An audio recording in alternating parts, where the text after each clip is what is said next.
Chapter 97. The slap was sudden and inexplicable. Su Xia was completely dumbfounded. She didn't understand how she had suffered such an undeserved disaster. All along, she had kept a considerable distance from the rosefinch goddess, Qin Tian. Qin Tian was very famous, but she rarely appeared in public, let alone participated in any club activities at school. Su Xia's fame wasn't as good as Qin Tian's, but she appeared more frequently in school, and most students knew her. Some of Su Xia's best friends thought that she should be the real rosefinch goddess. Su Xia also thought so. A beautiful woman could always pick out some flaws from the faces of equally beautiful women. Was it because she had such thoughts that Qin Tian asked her to slap her? However, she had never revealed it to others. How did she know? Su Xia's skin was white and tender. After being slapped by Qin Tian, a purplish-red palm print immediately appeared on her cheek. Su Xia opened her mouth and wanted to ask why. "I didn't provoke you. Why did you hit me?" However, when the words came to her mouth, she couldn't say anything. Su Xia's group of best friends saw that Su Xia was being slapped and ran forward to help her. At this time, Qin Tian raised his head and glanced at them. When they met Qin Tian's threatening gaze, they immediately stopped. Slap. Qin Tian's slap landed on Su Xia's left cheek. Slap. This was the third slap. "Get lost!" Qin Tian shouted. Su Xia stood still and stared at Qin Tian. She looked like she wanted to pounce on Qin Tian and fight to the death. After the 3 slaps, Qin Tian treated Su Xia as if she was invisible. She put the headphones that she had just taken off into her ears and focused on enjoying the moving music and the autumn wind of the sports field. After a long time, Su Xia's eyes turned red, and big tears rolled down her cheeks. He turned around and ran back the way he came. When the group of female delinquents saw Su Xia running away, they looked at each other and hurriedly chased after Su Xia. From the beginning to the end, no one scolded Qin Tian, and no one dared to step forward to defend him. They saw Qin Tian, but they could only look at Qin Tian in this way. They had a feeling that Qin Tian was from a different world from them. Tangqing walked to Qin Tian's side and sat down. He said with a smile, "How can you be like this? You should at least give me a reason to hit someone, right? If you slap her 3 times, she probably won't even know why she's being hit, right?" Qin Tian glanced at Tangqing, but he didn't take the earphones off his ears and said, "She will figure it out." He didn't understand now. "You'll understand later." Qin Tian didn't even have the mood to smile when he heard the rumors about Fang Yan and Su Xia. Framing. What a shameful framing. You don't even want to talk to her? You're really stingy. Her heart is too dirty, Qin Tian said expressionlessly. Tangqing grinned and said, "Zheng Guodong Liang is really stupid. He thinks he can drive Fang Yan away with such a dirty trick. Does he think Fang Yan is Zhu Jian? 1 Fang Yan is worth 100 Zhu Jian."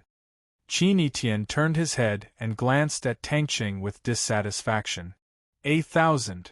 Qin Tian was still not satisfied. 10,000. Fang Yan is Fang Yan, Qin Tian said. Okay. Fang Yan is Fang Yan. Tangqing's body was lying on the steps, and he imitated Qin Tian to bask in the sun. "Qin Tian, you look like a crazy fan defending the rights of her idol. Zheng Guodong and Liang want to drive Fang Yan away. You won't go and slap them, will you? If you really want to do that, you must tell me in advance so I can go and watch." "Men should solve their own problems," Qin Tian said. "I think he must be embarrassed to slap a woman, so I did it for him." Tangqing couldn't sit still. He looked at Qin Tian's almost perfect side face with burning eyes. He looked at the pink and white skin that was slightly transparent under the sun and the fine pink fluff that could only be seen at such a close distance. His heart was beating fast, but he tried to keep his voice steady and said, "Qin Tian, you don't really like Mr. Fang, do you?" Qin Tian's beautiful eyes were full of smiles. She looked at Tangqing and said, "You deliberately pointed out his identity as a teacher. Do you want to add some resistance between us?" I hope you can be sober. He is a teacher, and we are students. It is impossible for a teacher and a student. How do you know it is impossible? Qin Etian asked. Tangqing really couldn't guarantee this. He knew Qin Etian. He knew her character. When she decided on something, it was really difficult to change her mind. You see, even you believe that we will be together in the future. Qin Etian said with a smile. I don't believe it. Tangqing said with a very firm voice. I never believe that you two will be together. I only believe that we two will be together. Only the two of us are the most suitable. Qin Etian, I like you. Can't you feel it at all? But I don't like you, Qin Etian said indifferently. Fang Yan was in big trouble. When he returned to the office after teaching 2 Chinese classes to the students of Class 9, a folded white paper crane fell from the textbook. He held the paper crane and flew in the air twice before he realized that there was something wrong. Who put the paper crane in his textbook? Why did they put the paper crane in his textbook? He opened the paper crane with doubts and expectations. Sure enough, there was a love letter written to him. Mr. Fang, I like you so much. Qin Etian? This was the first name that came to Fang Yan's mind. She was the only one who dared to confess her love to him so openly. However, Fang Yan soon ruled out his doubts about Qin Etian. Qin Etian was such a proud girl. If she liked a man, she would express it to him face to face. How could she choose to express it in a love letter? Moreover, there was no signature at the end of this love letter. This was not Qin Etian's style. Zheng Guodong. The reason why Fang Yan guessed that it was Zheng Guodong's doing was that he was worried that Zheng Guodong would use other ways to frame him after his plan failed that night. As for the 3 problematic students in his class, Fang Yan never dared to take them lightly. They wanted to expel him from the school, and Fang Yan also wanted to find a way to help Zhu Jian clear the shame from them. Good people should be rewarded, and good teachers should be respected by others. However, if it was just a love letter, how could it frame him? Or was it really written by a girl in the class? If that was the case, Fang Yan would have a headache. Puppy love. Puppy love was a problem that middle school teachers had to face. What was more annoying was that this puppy love did not happen between students, but the students directly wrote a letter to the teacher to confess their love. Fang Yan had only had one failed love experience in his more than 20 years of life, so he was still very shy and unfamiliar with this magical thing called love. However, he knew that if he did not handle it carefully, he might hurt both himself and others. This matter could not be made public, so he could only find the writer quietly and solve the problem without hurting her self-esteem. Just when Fang Yan was in a daze, Teacher Kai in the office greeted Fang Yan while cleaning the table and said, "Mr. Fang, it's time to get off work. Why don't you go back to eat?" Ever since the Wu Ren inspection team arrived, ever since Fang Yan became famous after the battle, and ever since he was promoted from an ordinary language teacher to the prestigious position of Class 9's homeroom teacher, he realized that his popularity in the office had improved tremendously. The teachers who did not like him before would take the initiative to say good morning to him when he went to work in the morning, and the teachers who were usually indifferent to him would also say hello to him when they came home from school. Even during the break, the teachers would generously give a small piece of potato chips or bread to Fang Yan. Fang Hua finally felt the warmth of home in Zhuke Middle School. "I'm going back now," said Fang Yan. He put the paper crane in his pocket, then got up and walked out of the office. Just as he walked out of the office, he saw Baldy running towards him in a hurry. "Baldy, what are you busy with?" asked Fang Yan with a smile. In order for the students to learn Farewell to Cambridge again, in Sparrow River, Fang Yan had specially gone to borrow Baldy's black canoe, which the school used for salvage. Through that encounter, Fang Yan had conquered him with his idle handsome appearance and extraordinary poet temperament, and the two of them had maintained a very close friendship. When Baldy saw Fang Yan, he said, "I'm looking for you." Mr. Fong, why is your phone out of battery? I can't get through to you. Someone is looking for you at the school gate. Looking for me? Who? Asked Fong Yen. You'll know when you get there, said Baldy. A woman? Asked Fong Yen. A man, said Baldy. A man? Fong Yen thought about it. I don't have any male friends in Huaqing. Du Qing wouldn't come to school to look for me, and Jiang Zhulu. If he wanted to see me, he wouldn't have asked Baldy to come over and inform me. He might have been hit on the head with a stick. Fong Yen followed Baldy to the school gate and saw two figures, one tall and one short, waiting outside the security booth. Fong Yen turned and walked away. I don't know them. Chapter 98. Seeing Fong Yen turn around and leave, the short fatso chased after him and shouted anxiously, Junior Marshal Uncle, Junior Marshal Uncle. Don't run. I'm Fong Yingying. Look at me carefully. I'm Fong Yingying. Fong Yen was angry in his heart. I ran because I saw clearly that you were Fong Yingying. The Fong family still came to the door, which made Fong Yen have the urge to immediately pack his bags and buy a ticket to run away. If the Fong family could come to the door, why couldn't the Yi family? This time it was hero and warrior. Who could guarantee that the next one wouldn't be violent and gentle? The tall man ran in front of Fong Yen in a few steps and said like a child, Junior Marshal Uncle, I'm hungry. If you're hungry, let's go eat. I don't have money. Baldy felt that his IQ was not enough. He looked at the three people entangled together and shouted, Fong Yen, they really seem to know you. It's your nephew. It can't be wrong. Isn't this nonsense? Fong Yen thought gloomily. He also knew that since hero and warrior had come to the door, it was impossible for him to escape. This was the school gate. It was not a good idea to make a ruckus here. Fong Yen stopped and looked at hero and warrior. He said, Let's go eat. Thank you, Junior Marshal Uncle, the short and fat Fong Yingying said happily. All the heroes are starving. Fong Yen took hero and warrior to a Hunan restaurant at the school gate. In order to talk more conveniently, he asked the proprietress for a small private room. As soon as the three of them sat down, the waiter came in with the menu and asked with a smile, What would you like to eat? Fong Yen took the plate and said, Fish with tofu, braised pork, scrambled eggs with chives, and, crack, a crisp sound was heard, and the room became deathly quiet. The waiter stared at Fong Haohan with his eyes wide open and said in disbelief, He bit the cup. Junior Marshal Uncle, the hero is eating the cup again. Fong Yingying complained.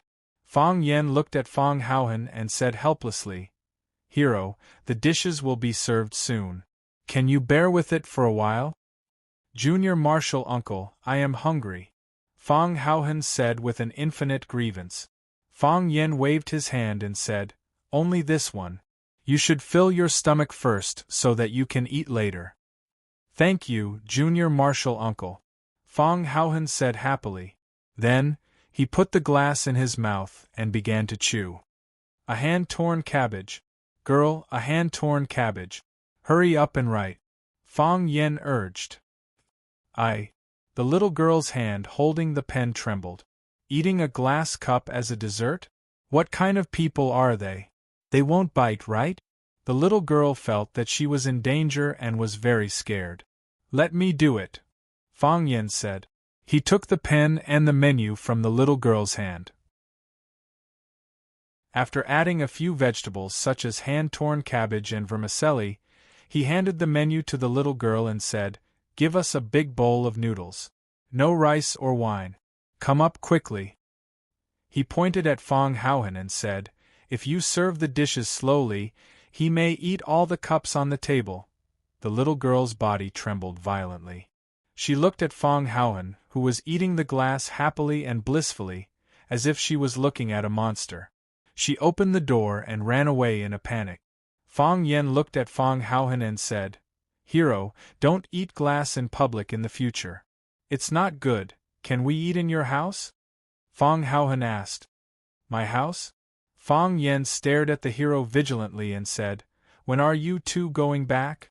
Fang Yingying glanced at Fang Haohan sadly and said with a smile, Junior Marshal Uncle, we're not going back.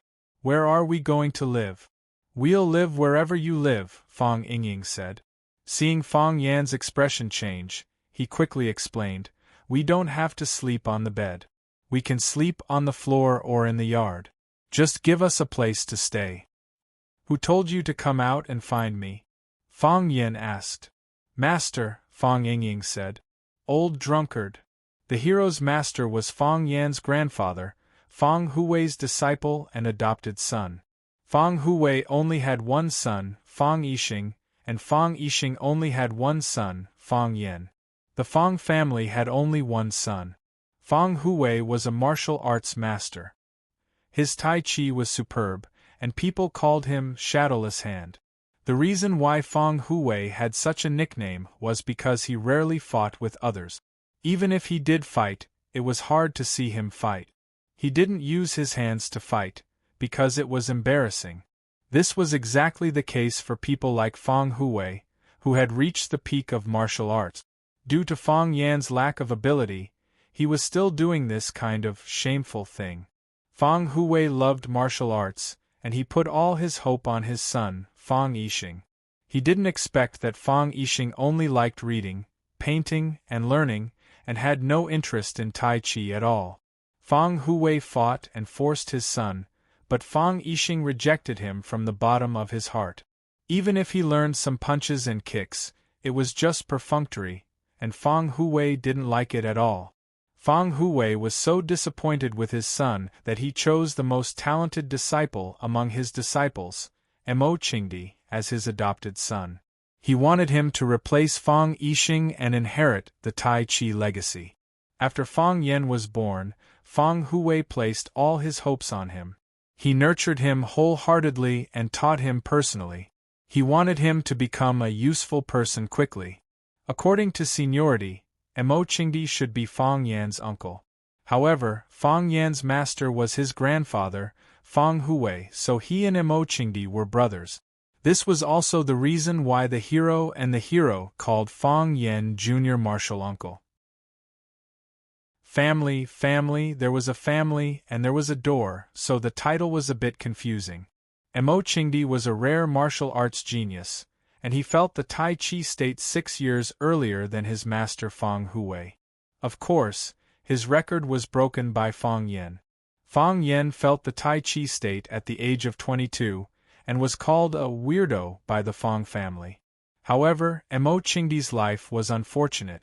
After experiencing a huge blow in his life, he became addicted to alcohol and was called an old drunkard. The hero and the hero were two disciples that Fang Yan's senior martial brother Mo Qingdi brought back from outside. They didn't have this name before, but when Fang Yan was chatting with them, he asked them what their dreams were. At that time, Fang Yingying, who was not called Fang Yingying, said that after learning martial arts, he would become a hero who would fight for justice. Fang Haohan, who was not called Fang Haohan, nodded while eating glass. So, Fang Yan gave the short and fat Fang Yingying the name Fang Yingying, and the tall and thin Fang Haohan could only be called Fang Haohan. Hearing Fang Yan call their master an old drunkard, Fang Yingying's face became gloomy, and the glass in Fang Haohan's mouth became tasteless. It was tasteless in the first place, okay? Fang Yingying looked at Fang Yan and said, Master said he has nothing to teach us, so he asked us to come to you and follow you to explore the world.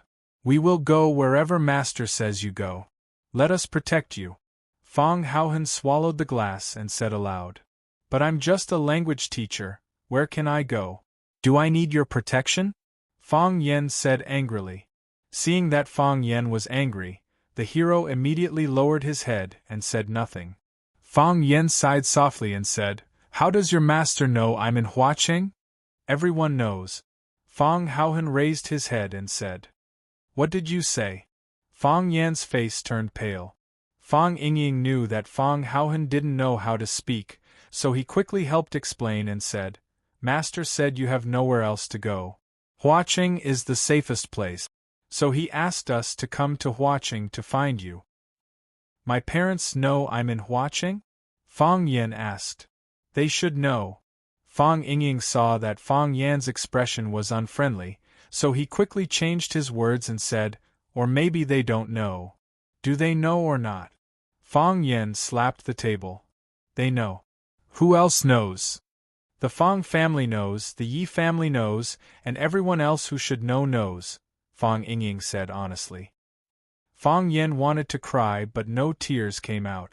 I'm so low-key, but I'm still so flirtatious in the eyes of others. Does Yi Ro know?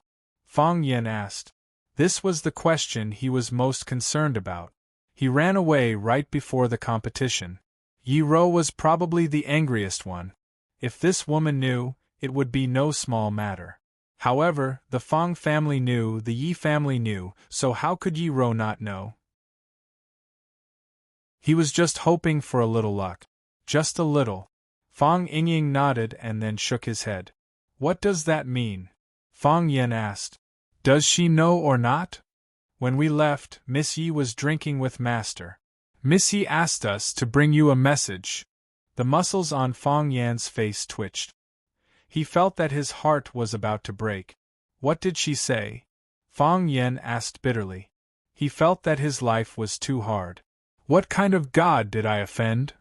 Miss Yi said that she would pretend not to know that you were in watching. Fang Yan breathed a sigh of relief and said with a smile, that means she won't pursue this matter anymore, Miss Yi also said. Fang Yan wanted to beat Fang Yingying to death. Would it kill you to say everything at once? Because of Fang Yingying's big turn, Fang Yan's heart was hung up high again. You must wash your face every day. She is afraid that she will dirty her hands, Fang Yingying said. Fang Yan felt that his life was dark. He couldn't live like this. Chapter 99. If someone told Fang Yan to wash his face every day because he wanted to slap Fang Yan's face, Fang Yan would have already rushed up to fight with him. If this person was Yi Wen-ro, Fang Yan had also rushed up to fight with her. But he didn't win. For Teacher Hua, if one day he could beat Yi Wen-ro, he would definitely rush over and kiss her fiercely. He didn't hit her, he wanted to humiliate her. Sometimes, a mouth can hurt others more than a fist. Fang Yan had already made sufficient preparations, and was just short of beating Yi Wen-ro to the ground. Some people say that the fist is the hard truth. In Fang Yan's eyes, this sentence was simply the truth. Why did Yi Wen-ro dare to bully him like this? Wasn't it because her fists were harder than his? Otherwise, would she dare to bully him? He would have beaten her to the point that even her parents wouldn't recognize her. Hearing Fang Yingying's words, Fang Yan was both anxious and angry. He was anxious because that little girl Yi Wen-ro was still holding a grudge. Furthermore, she could come to Flower City and beat him up at any time. He was angry because she threatened him in front of so many people. Wasn't that not giving him face? Fang Yan slammed his palm on the table and shouted, How dare the Yi family come to our Fang family's territory and behave atrociously, and even say that they want to injure our Fang family's disciple? My personal honor is nothing, but where is the reputation of our Fang family? Where is our dignity? This is too much. This is too much. Fang Yan looked at Fang Yingying and asked, Your master was there? Yes. Fang Yingying nodded. He didn't say anything? Yes. Fang Yingying took away the cup in front of Fang Haohan, worried that he wouldn't be able to control himself and swallow the new cup. What did he say? Fang Yan asked. Master said. Fang Yingying looked at Fang Yan's expression and said carefully, That's how it should be done. Fang Yan almost spat out a mouthful of blood. That old drunkard! Was he still a member of the Fang family? Is he still my grandpa's disciple and my senior brother? How could he speak up for a woman at this time? Almost no one in the Fang family liked Yi Ro. This was because she had mercilessly beaten up Fang Yan time and time again until his skin was torn, his teeth were broken, and his legs were broken. She had really caused the Fang family to lose face. How could the Fang family like their nemesis? The reason why she said it was almost, rather than absolutely, was because there was another person in the Fang family who liked and admired her. That person was Fang Yan's eldest senior brother, the old drunkard. He didn't know which side of Yi Ro caught the old drunkard's eye, but he said that this girl was straightforward, generous, and had a bright future. Moreover, Yi Ro also had a hobby that matched the temper of an old drunkard. Yi Ro was fond of drinking, and it was not difficult for her to drink 2 or 3 kilograms of high liquor. Even the old drunkard could only surrender when he competed with her in drinking. Yi Ro and the old drunkard were bosom friends in the past, so the old drunkard treated Yi Ro much better than he treated his junior brother. Fang Yan pointed at Fang Yingying and Fang Haohan and said, "Go back. You two go back quickly. Your master treated me like this, and he still has the face to send you to my side to eat. Get out of here."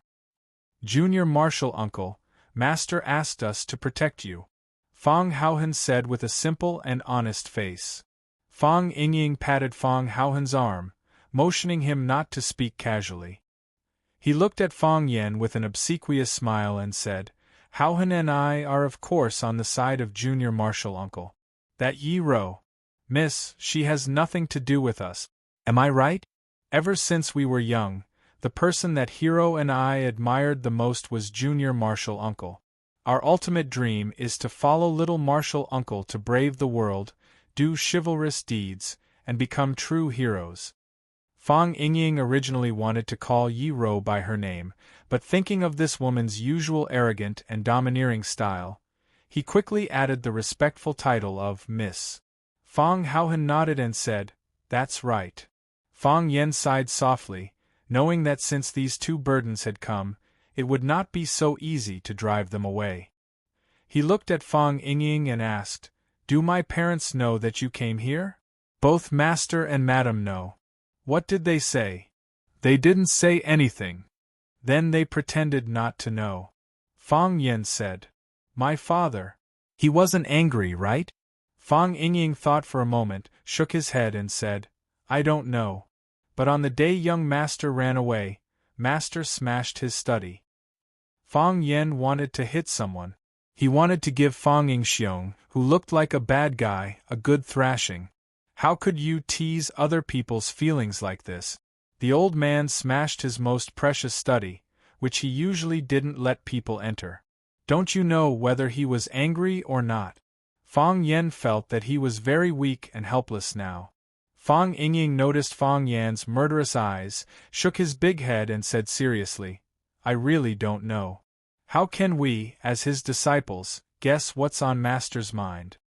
"Fang Yingying, if you make me angry again, get out of here," Fang Yan scolded. "Even if you don't make me angry, get out after this meal. I won't take you in. I can't protect myself now. I'm ready to run away at any time." "Then we'll accompany Junior Marshal Uncle to run away," Fang Yingying said with loyalty. "Many people can take care of each other." "Yes, that's right." Fang Haohan nodded and said. The door of the private room was opened, and a waiter came in with a big porcelain bowl. It was fish with tofu with a lot of chili. Fang Yan rinsed the chopsticks with tea and said, "Eat, eat.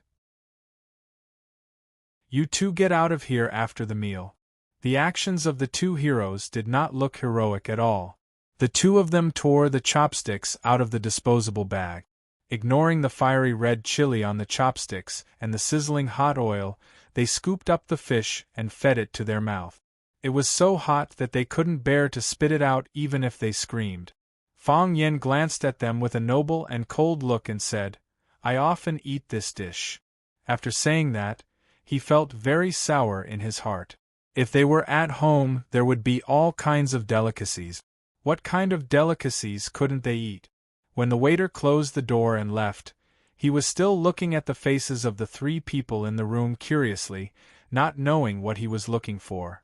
When the second dish was served, the waiter became a tall and strong middle-aged uncle with an oily face. The middle-aged uncle put the plate of shredded cabbage on the table and said with a smile, 3 little brothers, I'm sorry to bother you. Fang Yen looked at the middle-aged man and asked, What's the matter? Well, it's like this. I heard from our little sister here that there's a little brother who can eat raw glass? Is there anyone who can cook and eat glass? Fang Yen asked. He was in a bad mood originally, and the waitress told everyone what happened in their private room, which made him even more unhappy. Therefore, his tone when talking to the middle-aged man was not very friendly. Haha, little brother is really humorous. Really humorous. The middle-aged man was a little embarrassed.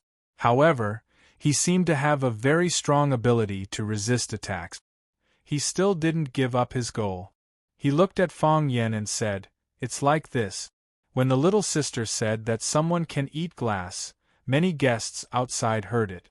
A table of guests wanted to invite this little brother who can eat glass to go out and perform for everyone. Fang Yan's face became more gloomy. He pointed to the door and said, Go out. The middle-aged man still wanted to persuade him and said, Little brother, you can think about it. If it's true, they are willing to pay for your expenses today. Everyone is just looking for fun, right? Fang Yen was amused by the middle-aged man and said, Are you the owner of this restaurant? Yes. My surname is Su. Su Bin. The middle-aged man smiled and reached out his big hand to Fang Yen and said, Thank you, little brother, for coming to my small restaurant. Fang Yen didn't shake hands with the fat boss. He pointed to the door and said, It's enough to confirm that you are the boss. You can go out now. I won't come back to your restaurant in the future. I'm just helping someone to say something. Since you don't want to, then forget it. You guys eat and drink well. The middle-aged man looked unhappy, but he still turned and walked out of the box. Fang Haohan looked at Fang Yen and said, I'll go and give them one. I'm not full anyway. That's right. You can also earn money for a meal. Fang Yingying echoed. But Fang Yen slammed his palm on the table. Do you want to stay? Fang Yingying and Fang Haohan nodded quickly. They came all the way to find Fang Yen. Didn't they want to follow him to conquer the world? Then listen to me, Fang Yen said. Eat. Fang Yingying and Fang Haohan nodded and began to eat again. Clang! The door of the box was kicked open from the outside. Because the quality of the door was not very good, it looked shaky and could fall at any time. They saw the owner of the restaurant, Su Bin, who had just walked out of the box, standing in front of several young people, and kept explaining something. Those young people didn't take Su Bin seriously at all, and forcibly barged into the private room. The man with the brush cut looked at Fang Yen and the hero and said, What's wrong? We're asking you to go out and cheer for everyone, but you don't want to give us face? If you don't give us face, we'll also make you lose face. Fang Yen tasted the fresh and tender fish in his mouth and said with a smile, I'll give you face if you have face. If you don't, why should I give you face? If you want others to give you face, you have to say where your face is first, right?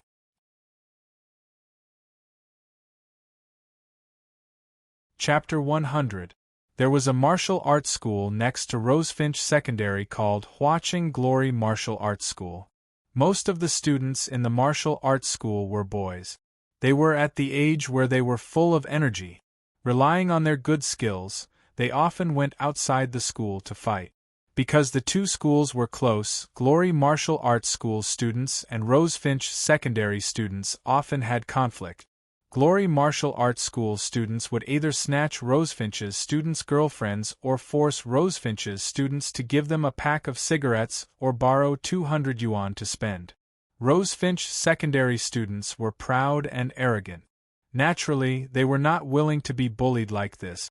Students from the two schools secretly fought several times outside. Every time, Rosefinch suffered a crushing defeat. Rosefinch's crushing defeat encouraged the arrogance of Glory Martial Arts School students. They often went to Rosefinch's students' territory to show off their strength and beat up whoever they didn't like. Sometimes, when they ate at the same restaurant as Rosefinch's students, they were especially cruel and merciless when ordering dishes. After eating and drinking in high spirits, they pointed at Rosefinch's students and said it was their treat before leaving. Rosefinch's students were angry but didn't dare to say anything. They could only obediently accept this disguised extortion. Rosefinch's principal also went to negotiate with the martial arts school because of the students' reaction. The result of the negotiation was that the martial arts school would record demerits to the offending student. However, why would the martial arts school students care about this? After the punishment, they became even more aggressive in bullying Rosefinch's students. The buzz cut was called Wang Hui. He was a student of Glory Martial Arts School. He was also the student leader of Glory Martial Arts School. Martial arts schools were different from other cultural schools. As long as you could fight, the students would respect you. Wang Hui relied on his knowledge of Kai boxing to beat everyone in the school. Even some of the weaker instructors couldn't beat him, which further fostered his lawless personality. This Hunan restaurant was opened in front of Rosefinch Secondary's entrance. However, martial arts students nowadays loved to go to Rosefinch's students' territory. When Wang Hui was playing finger-guessing and drinking with his friends, he heard the waiter who came out from inside hurriedly tell his boss that someone in the private room had eaten a glass. People who loved martial arts were most interested in this kind of anecdote. After Wang Hui found out about the situation, he asked the restaurant owner, Su Bin, to invite the master who could eat glass to come out and perform for everyone. If he performed well, their meal would be on Wang Hui's tab. Su Bin knew that Wang Hui was a student of Glory Martial Arts School and did not dare to offend him. Therefore, he used the opportunity of delivering food to invite Fang Yan, but he didn't expect Fang Yan's attitude to be so bad that he rejected him flatly. Su Bin was worried that the conflict between the two parties would bring disaster to the restaurant. After returning, he told Wang Hui that the guests in the private room were busy catching up with each other and could not come out to perform for the time being. Wang Hui was furious. He felt that he was being looked down upon and insulted. Thus, he led a group of students and barged into the private room while cursing. Su Bin tried to persuade them again and again, but he was still unable to quell the inexplicable anger of Wang Hui and the others, as well as the inexplicable feeling of being insulted. Wang Hui and the others were originally making trouble out of nothing. Now that Fang Yan asked them where their faces were, it gave them a reason to beat people up. Although they usually did not need a reason to beat people up, they always felt that it was not very exciting when they beat people up. During the nights of heavy rain, Wang Hui had stood in front of the window countless times, painfully thinking about why he felt so powerless. Later on, he finally understood. They didn't beat people up openly and righteously enough. Because of their guilty conscience, they could not get excited when they fought. If they had a more adequate reason to beat people up, if they had to beat people up no matter what, then wouldn't they be more into the character? Wang Hui understood. To Wang Hui, Fang Yan, who fought back verbally, was a pure and cute little angel. Just when they were about to sleep, someone took the initiative to give them a pillow. It really made them happy. Wang Hui stared at Fang Yan with a teasing look and said with a smile, "Bro, do you know who you are talking to? I can't even see your face. How would I know who you are?" Fang Yan said with a face full of sarcasm. "Just based on your buzz cut and your personality that likes to court death, I really can't associate you with any beast. Brother Hui, we have met someone who is not afraid of death. Hee, our glorious brothers have never been slapped in the face like this before. What? Which brother wants to go and spar with this pretty boy?" A big battle was about to break out. Su Bin was almost anxious. He stood between Wang Hui and Fang Yan and said with a pleading face, "Big brothers. Big brothers, you are all my brothers. It is not easy for me to open a shop to support my family. Can you let me go? Today's expenses will all be on me. Just treat it as me treating you to a meal. Is that okay? Calm down, I will get someone to send you a few bottles of beer." Su Bin knew that these martial arts school students were young, but they were fierce and ruthless when they fought, as if they did not care about their lives. If he let them fight in the private room, his small shop would suffer heavy losses. If he allowed them to hurt the customers, things would become even more troublesome. Wang Hui sneered and scolded, "Who needs a sip of beer from you? Su Bin, you better hide far away. Otherwise, our brothers have no eyes. If we hit you, just blame it on your bad luck." "Brother Wang, scram!" Wang Hui kicked Su Bin, this annoying fellow, away. Wang Hui looked at Fang Yen, who was sitting motionless in his seat, and his heart was filled with even more anger. This brat was really daring. He had already announced Glorious Martial Arts School's name, and he was still as steady as Mount Tai. Clearly, he did not put them in his eyes. Wang Hui turned to look at the brothers behind him and asked, "Who wants to go up and weigh in first?" "Me." A black fat boy stood up and said with a smile, "Brother Hui, leave the first round to me. I like to trample on this kind of soft and tender pretty boy." Fang Yan's face was delicate, and his skin was white and tender. He indeed looked like the type that the black fat boy liked to trample on. But Fang Yan slapped the table and shouted angrily, "Who are you calling a pretty boy? If you have the guts, scold me again." "Pretty boy, so what if I'm scolding you?" the black fat boy said, unconvinced. "You can call me a pretty boy, but I have to correct you on something. Not only am I white, I'm also very talented. I'm a talented pretty boy," Fang Yan said. Which man didn't like being called a pretty boy? The black fat boy opened his mouth, not knowing how to continue. He practiced martial arts all day, so his literary skills were not good. Encountering this kind of literary ruffian, he was quite powerless to deal with him. "Old Black, why are you talking nonsense with him? Just beat him to the ground," someone urged from behind. The black fat boy thought about it and agreed. He couldn't win against him in words, so just beat him up. That was what he was good at. So, he roared and sank his chi into his dantian. His body was like a small mountain crushing towards Fang Yen. The black fat boy was called Huang Dongxing, nicknamed Barbarian Bull. His martial arts were profound and exquisite, and his strength could be ranked in the top 3 among this group of people. When fighting, he was a strong meat shield, and ordinary people really couldn't do anything to him. Barbarian Bull's momentum was fierce, and when he moved, he was like a crazy iron bull, rushing towards his target. At this moment, Fang Yingying moved. He just moved his mouth and spat out a fish bone in his mouth. Pooh! The slender fish bone was like a small silver needle, flying straight towards Barbarian Bull's face. It was just a fish bone. Barbarian Bull didn't take it seriously at all. He didn't dodge and faced the fish bone head-on. "Ah!" Barbarian Bull screamed, and his body staggered towards the corner of the private room. Wang Hui and his companions were all stunned. It was just a fish bone. Was there a need for such a big reaction? This guy couldn't be so passive. Was he deliberately looking for an excuse to slip away? "Barbarian Bull, aren't you a little too brat?" a boy with a Hunan accent said aloud. "The fight hasn't even started and you're already playing dead? It hurts." Barbarian Bull raised his head, and a slender blood mark appeared on his face. The fish bone that Fang Yingying spat out had drilled into the flesh of his face and pierced his teeth. Everyone was shocked, and looked at Fang Yingying with eyes full of surprise and fear. Wasn't this guy too powerful? Spitting out a fish bone could injure someone like this? Wang Hui was not only good at fighting, but also had a very good eye.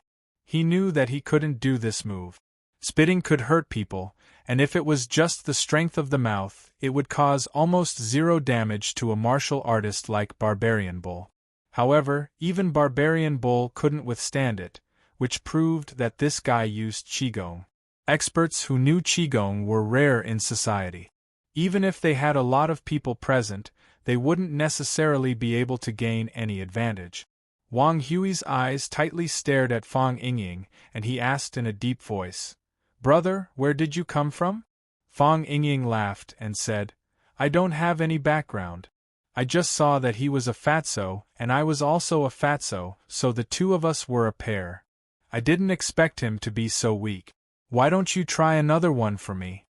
Wang Hui looked at Fang Yingying, and then looked at the brothers behind him with fear, and said, Mountains and rivers will meet again. Today, us brothers admit defeat. Next time we meet, we'll have a good fight with you guys. Brilliant Martial School's name was awe-inspiring, and the school motto was also very down-to-earth. If you can win, then fight.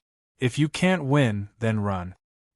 He waved his hand, indicating the brothers behind him to help Barbarian Bull up, and everyone ran. Wait! Fang Yen shouted. Wang Hui's heart suddenly jumped, and he said, Brother, what other advice do you have? First, don't call me brother. Second, I don't have any advice. Fang Yan's tone was very unkind as he said, Don't talk to me about mountains and rivers will meet again. The mountain is so high and the river is so long it's really difficult to meet again. Since we met today, let me give you a good beating.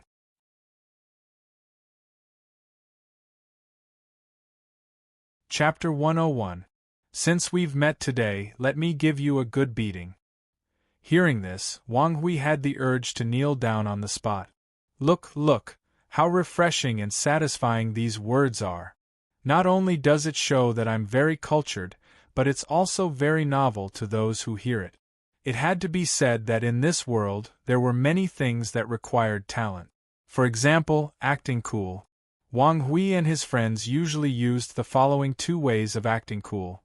First, the fiery type. Second, the iceberg type. The so-called fiery type was when they were shirtless or rolled up their sleeves, shouting at others with their faces red and necks flushed. Try and touch me, believe it or not, I'll cut you up, believe it or not, I'll beat you up until your mother can't recognize you. Brothers, get your weapons. The iceberg type of acting cool was slightly more technical, and it had certain requirements for the individual's appearance. Not everyone could use it. First of all, you couldn't be too ugly, and your body couldn't be too fat. If you were a fat man with a wretched face, even if you pretended to be cold, ruthless, and cruel, as if you would kill a pig for fun when you had nothing to do, people might still laugh at you when they saw you. Your plate had to be bright, and your bar had to be straight. Tall and straight, incomparably noble and elegant standing there. Don't look directly at the opponent's eyes, it's best to look at the top of his head, and a devilish sneer appearing at the corner of your mouth. Yes, the key was the word devilish. Don't laugh foolishly, and don't laugh randomly. You must show an arrogant attitude that you're a pile of dog shit, and I don't care about you at all. What kind of smile can be called devilish? Who should I ask if you ask me? Look at yourself in the mirror and find the feeling. Also, he mustn't laugh out loud. If you make a sound, your acting cool style will immediately drop by 25%. After the facial movements were adjusted, all that was left was the voice attack. With a calm expression and a cold and arrogant voice, he said, Brothers, get your weapons and beat him up until his mother can't recognize you. Of course, whether it was the fiery type or the iceberg type, they were different routes to the same goal. In the end, they still had to beat the opponent up. Wang Hui was a fan of the iceberg type. He felt that a reputable person like him should choose this more technically difficult way of showing off in order to show the outside world that he had a strategic plan and that everything was under control. However, after listening to Fang Yan's beating lines, he felt a sense of inferiority. He felt that Fang Yan's way of showing off was neither the raging fire nor the iceberg mountain style, but a way that was more advanced than the raging fire and the iceberg mountain style. The cultured and elegant style. His eyes were gentle, his face was smiling, and he spoke nicely when he said that he wanted to beat you up. You would be too embarrassed to refuse after hearing these words. An expert, Wang Hui praised in his heart. Therefore, Wang Hui was even more unwilling to fight with Fang Yan. He looked at Fang Yan and said coldly, What? You're not letting me leave? Is this restaurant owned by your family? Fang Yan laughed and looked at Wang Hui. He felt that this guy was very interesting. When he came in, he looked like he was the number one in the world, and he could bully whoever he wanted. He wanted his brothers to beat him up at the slightest disagreement. In the end, he kicked the iron plate that was Fong Yingying. After his brother was stabbed by a fishbone, he became fearful and wanted to turn around and leave. This made Fong Yen feel very aggrieved in his heart. Why could the bad guys hit people whenever they wanted and leave when they couldn't beat them? Those good guys who couldn't beat them could only be bullied by them. Those good guys that they couldn't beat, were they just going to watch them leave? It was unfair. Therefore, no matter what, Fong Yen had to make him stay and beat him up today. I don't own this restaurant, and it's not yours either. Fong Yen pointed to the private room door that was about to collapse and said, My friend and I were sitting and eating. What's the matter with you coming over and kicking my door? Wang Hui glanced at Su Bin, and Su Bin hurriedly said, It's okay. It's okay. Anyway, the door has been broken for a long time. I was looking for someone to fix it. This is not a problem at all. Brothers, let's just forget about this matter, shall we? I will let the brothers who kicked the door pay for Boss Li's door, Wang Hui said. This door, we will pay to fix it. But you insulted us, Fong Yen said. You came to kick the door when we were eating, and you even wanted to rush over and beat us up. Isn't this insulting us? Wang Hui looked at the few dishes on Fong Yan's table and said to Su Bin, Boss Su, put the meal these brothers ate today on my tab. Although Wang Hui was talking to Su Bin, the content of his words was already apologizing to Fong Yan. No, it's on me. It's all on me. Su Bin really wanted to keep the peace, but after seeing Wang Hui's murderous eyes, he quickly changed his words and said, Okay, since Brother Hui wants to pay the bill, then put it on Brother Hui's tab. Fong Yen knocked on the table with his chopsticks and said, I don't have the habit of letting a bastard I don't know pay for me. My 2 juniors came all the way to Huaqing to find me. This is the first meal I'm treating them to in Huaqing. This meal, I'll pay for it myself. Wang Hui's eyes narrowed, and he looked at Fong Yen and asked, What? You don't want to let it go? Wang Hui could be considered to have a high IQ. The brothers behind him, who were more hot-tempered, directly opened their mouths and started scolding. Where did this wild dog come from? How dare he behave atrociously in front of us brilliant men? Brother Hui, why are you treating him to a meal? We brothers can't afford to lose face like this. We don't have much else, but we have strength. Leave the money for your meal for us brothers to buy drinks. That's right. If we all attack together, they might not be our match. I'll go out and call more brothers in. It's not that I don't want to let it go, it's a different matter, Fong Yen said. You made a mistake to me, so I'll beat you up. Turning over a new leaf is something to do after you get beaten up. Wang Hui didn't say anything. His sharp eyes swept between Fong Yen, Fong Yingying, and Fong Haohen's faces and bodies, weighing the approximate chances of his side winning if they were to fight. Fong Yingying seemed to be an expert. If he went up against him, with the help of his 2 brothers, it wouldn't be hard to take him down. However, the strength of this pretty boy and that skinny tall guy was unknown, so the outcome was unknown. Wang Hui was young and full of vigor. He was a prideful person to begin with, and with his brothers fanning the flames behind him, Fong Yan's aggressiveness also made him stifle a bellyful of anger. He quietly put on a gauntlet on his right hand. For these martial arts school students who treated fighting as their daily routine, these offensive equipment were always carried around. We are students of Glory Martial School. The school is diagonally opposite the restaurant.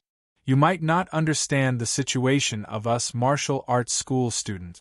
Although we usually fight fiercely in school, if someone is bullied by outsiders, we will band together to help them get back at them. Wang Hui pointed at Barbarian Bull, whose face was still bleeding, and said, You can injure one of our brothers, but can you injure all of our brothers? You can beat everyone in this private room, but can you beat everyone in Glory Martial School? The more Wang Hui spoke, the more excited his body became, and his expression became impassioned. "This matter, we'll just leave it at that. Next time we meet, I'll treat you guys to a drink. Otherwise, the three of you can forget about leaving this restaurant today." "Are you done?" Fang Yen asked. "I'm done," Wang Hui said. "Heroes and warriors, F***ck this guy." Fang Yen roared. "Stinking hooligan, even at this time, you still dare to threaten people. I'm not someone who can't be subdued by force. The key is that you have to be strong enough." Fang Yingying was the first to jump up. This chubby fatso's movements were astonishingly fast, almost making it hard for the naked eye to follow. He clenched his hands into fists and punched Barbarian Bull, who was standing closest to him and hadn't had time to escape the battlefield, in the eye socket. Barbarian Bull grunted and fell backwards. The private room was very narrow. When Barbarian Bull fell backwards, he blocked the path of his two companions who were supporting him. Fang Yingying fought force with force. His body bounced up like a meatball, and he used all his strength to kick Barbarian Bull's chest. Thump! Barbarian Bull was tall and heavy. Under his great strength, the two companions behind him fell to the ground before him. Then, Barbarian Bull's body heavily pressed down. Ah, the sound of bones breaking came from the ground.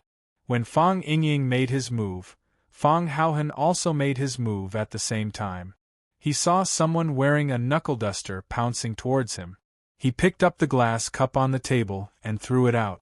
The scalding hot tea splashed on the body of the knuckle duster. Then, he stuffed the glass cup in his hand into his mouth and fiercely bit it. Gotcha! A sharp chip appeared on the glass cup. The bit that was bitten off was chewed and swallowed into his stomach. The remaining half of the glass cup became a sharp weapon. Fang Haohan held the sharp weapon in his hand and fiercely rushed towards the knuckle duster. Clang! The glass cup just happened to block the knuckle duster's attack. Fang Haohan kicked out. At this time, the advantage of a kick was revealed. Before the knuckle duster could lift his leg, Fang Haohan's big foot had already stamped on his stomach. Bang! A muffled groan was heard. The knuckle duster's body was sent flying. Fang Yingying and Fang Haohan were like tigers entering a flock of sheep, rampaging around. Every punch landed on flesh. Every time they made a move, there would be a mournful scream. Moreover, their movements were abnormally nimble. Those students from Glory Martial School had no way of touching their bodies. When the two of them stopped, there was only one student from Glory Martial School left standing in the private room. Wang Hui's eyes widened as he looked at the hero. His right hand that was holding the knuckle duster trembled slightly. "Call me brother," Wang Hui shouted at his companion who was standing stupidly at the door. That brother was dumbstruck and lost his normal human reaction.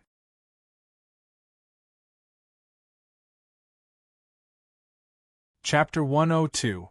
Wang Hui knew that Fang Yingying was strong, but he didn't expect him to be so strong. Wang Hui didn't expect Fang Haohan to be so strong. He didn't expect him to be stronger than Fang Yingying. Heroes were so strong, then, wasn't this guy who had been sitting there eating fish with tofu stronger? This time, Wang Hui really looked at Fang Yen and valued Fang Yen. There was no longer any hope in his heart. Fang Yen spat out a fishbone, looked at Wang Hui's head and said, "Are you convinced?" Wang Hui stared at Fang Yen with a strange look and said, "You guys. Which sect are you from?" "My family and Master Kai Quan." Fang Yen waved his hand and said, "Don't try to claim relationships. Even if there is a relationship, I will pretend that I don't know you." Fang Yen looked at the heroes and said, "This is the last one. Which one of you wants to fight?" Fang Yingying straightened his belly and said, "Junior Martial Uncle, let me do it. I'm fat, let me exercise and shake my fat." "Then you do it," Fang Yen said indifferently. There was no need to argue or hesitate over such a small matter. So, under the envious gaze of Fang Haohan, Fang Yingying stood in front of Wang Hui valiantly. Fang Yingying looked back at the table and said, "Let's hurry up. I'm in a hurry to eat." Wang Hui was hurt again. "This is a fight, okay? This is a duel, okay? Even if you want to hit me, you should respect me, okay? Fang Yingying moved. His body rushed straight to Wang Hui, as if he wanted to knock him down with his more than 180 kilograms of fat. Wang Hui's eyes were fierce. He gathered his strength and hit Fang Yingying's head with the fishbone in his hand.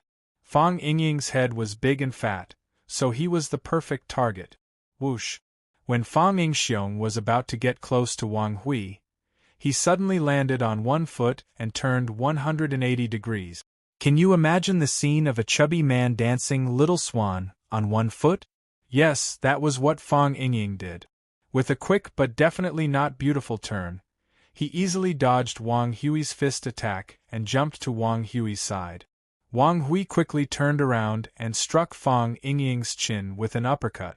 In his opinion, his reaction could already be described as lightning fast. However, he was still a step too late. Halfway through his turn, Fang Yingxiong ruthlessly punched him in the ribs on his left side. Absolute speed suppression. In the face of Fang Yingying's double speed, Wang Hui was completely useless. He only felt his ribs go numb in an instant, followed by a tearing pain. As Wang Hui's body fell to the left, Big Fatso Fang Yingying jumped up and kicked him in the waist. At this time, the difference in speed between the two was even more obvious. Wang Hui only did a simple uppercut, but Fang Yingying had already done several moves in a row. Clang! Wang Hui's fallen body smashed a three-legged stool. The stool went under the table and slammed into the wall. Humph! Only then did Wang Hui cry out in pain. His head hit the chair and the skin broke. Blood seeped out and quickly soaked his short hair red. Fang Yingying pulled Wang Hui's leg and dragged his body away from the table. Then, he sat back in his original position and shouted, "Fang Haohan, eat slowly. You've eaten all the fish." Everyone would have more or less the desire to destroy in their heart. Sometimes they would inexplicably want to smash everything in front of them. Because of the arrival of the heroes, Fang Yen was in a bad mood today. However, after Wang Hui's torment, he felt that his good mood was gradually recovering. Thank Wang Hui, thank those strangers who are willing to bring you happiness. Fang Yen helped Fang Yingying pick up a piece of fish and said, "Eat slowly. If there's not enough food, we'll order more." Fang Yingying nodded repeatedly and said, "Thank you, Junior Marshal Uncle." Su Bin stood in the corner of the box in a trance. Until now, he had not been able to fully wake up. When the two sides fought, Su Bin was anxious and afraid. He was anxious because if they smashed the cups, plates, tables, chairs, and so on, how much damage would it be? He was afraid that if they accidentally hit him, wouldn't that be too unlucky for him? However, the battle ended just like that. The scene of heroes fighting wildly in his imagination did not appear. The scene of demons dancing wildly in his imagination did not appear. The scene of you throwing plates and I holding chairs and you chasing each other, you calling me son and I calling you great-grandson also did not appear in his imagination. The side with fewer people rushed into the side with more people. After a series of punches and kicks, the side with more people all fell to the ground and died. It was like a tiger rushing into a flock of sheep, like a harvester driving into a corn field. It was like crushing dry weeds and smashing rotten wood. It's not good at all, Su Bin thought in his heart. Su Bin looked at the students who were lying on the ground and howling. After hesitating for a while, he still braced himself and walked in front of Fang Yen. He said, "Sorry to disturb you. Big brother, these people have also been beaten up. Should we send them to the hospital? It would not be good if their vital organs were hurt." Fang Yen raised his head and glanced at Su Bin. He said, "It makes sense. Give me another bowl of fish with tofu." Fish with tofu? Yes. Give me another bowl of fish with tofu, Fang Yen said with certainty. Su Bin nodded and said, "I'll add it now. I'll add it now." He carefully passed through the many bodies on the floor of the private room, trying his best not to step on these martial arts school students. "Don't look at them lying on the ground now. Usually, they were the ones who made others lie on the ground. Su Bin came in again. He looked at Fang Yen with an apologetic smile and said, "Big brother, the fish with tofu has been added. What do you think of these students?" "They are hostages," Fang Yen said. "What did you say?" Su Bin jumped in fright. Not only did these 3 guys beat people, but they also wanted to kidnap them? But how could there be a reason to kidnap a group of people? Even if they were kidnapped, there was no way to take them away, right? You heard it just now. They went to get reinforcements, Fang Yen said. That's right. Su Bin was anxious. Brother, I say you guys should hurry up and leave. The students of glory are very fierce. If they surround you, go where? Fang Yen said with a smile. I work here at Rosefinch Secondary. Where can I go?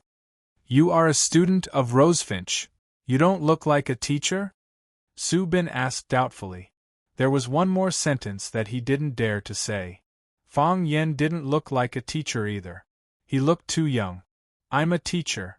A language teacher, Fang Yen said with a smile. I'm Fang Yen.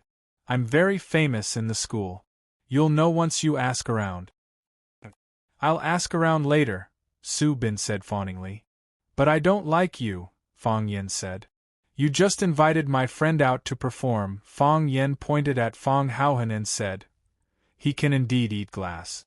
But do you think his kung fu is used for performance? No. Su Bin shook his head quickly. Fang Yen glanced at Wang Hui, who was lying on the ground, and said, Didn't you want to see a performance? Are you satisfied with this performance? Wang Hui's eyes were fierce, but he didn't dare to fight back on the spot. He knew that he was screwed today. His kung fu wasn't on the same level as these 3 people. This is martial arts. Fang Yen suddenly raised his voice. Fang Yingying and Fang Haohan, who were burying their heads in food, were shocked.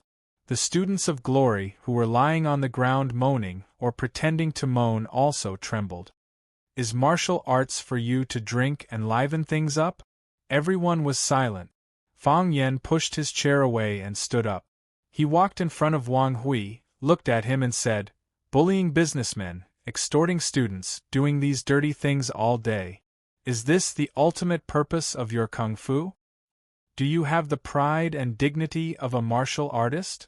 Do you have the martial art moral training and a little bit of shame?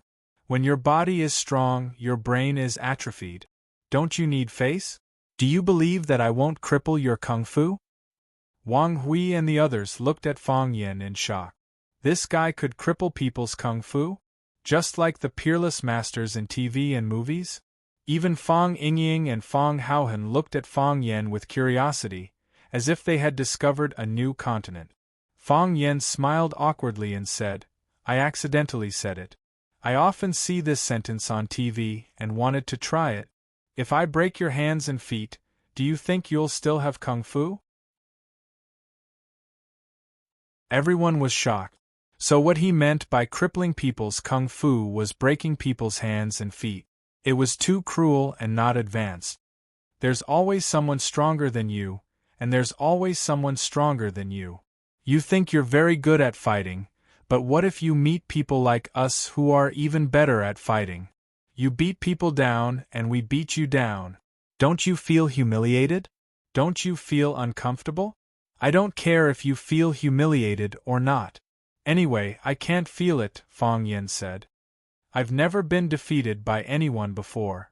Fang Yingying and Fang Haohan spat out the fish in their mouths at the same time. Seeing Fang Yan's murderous gaze directed at him, Fang Yingying hurriedly shouted, Water. Give me water. It's so spicy. This fish is too spicy.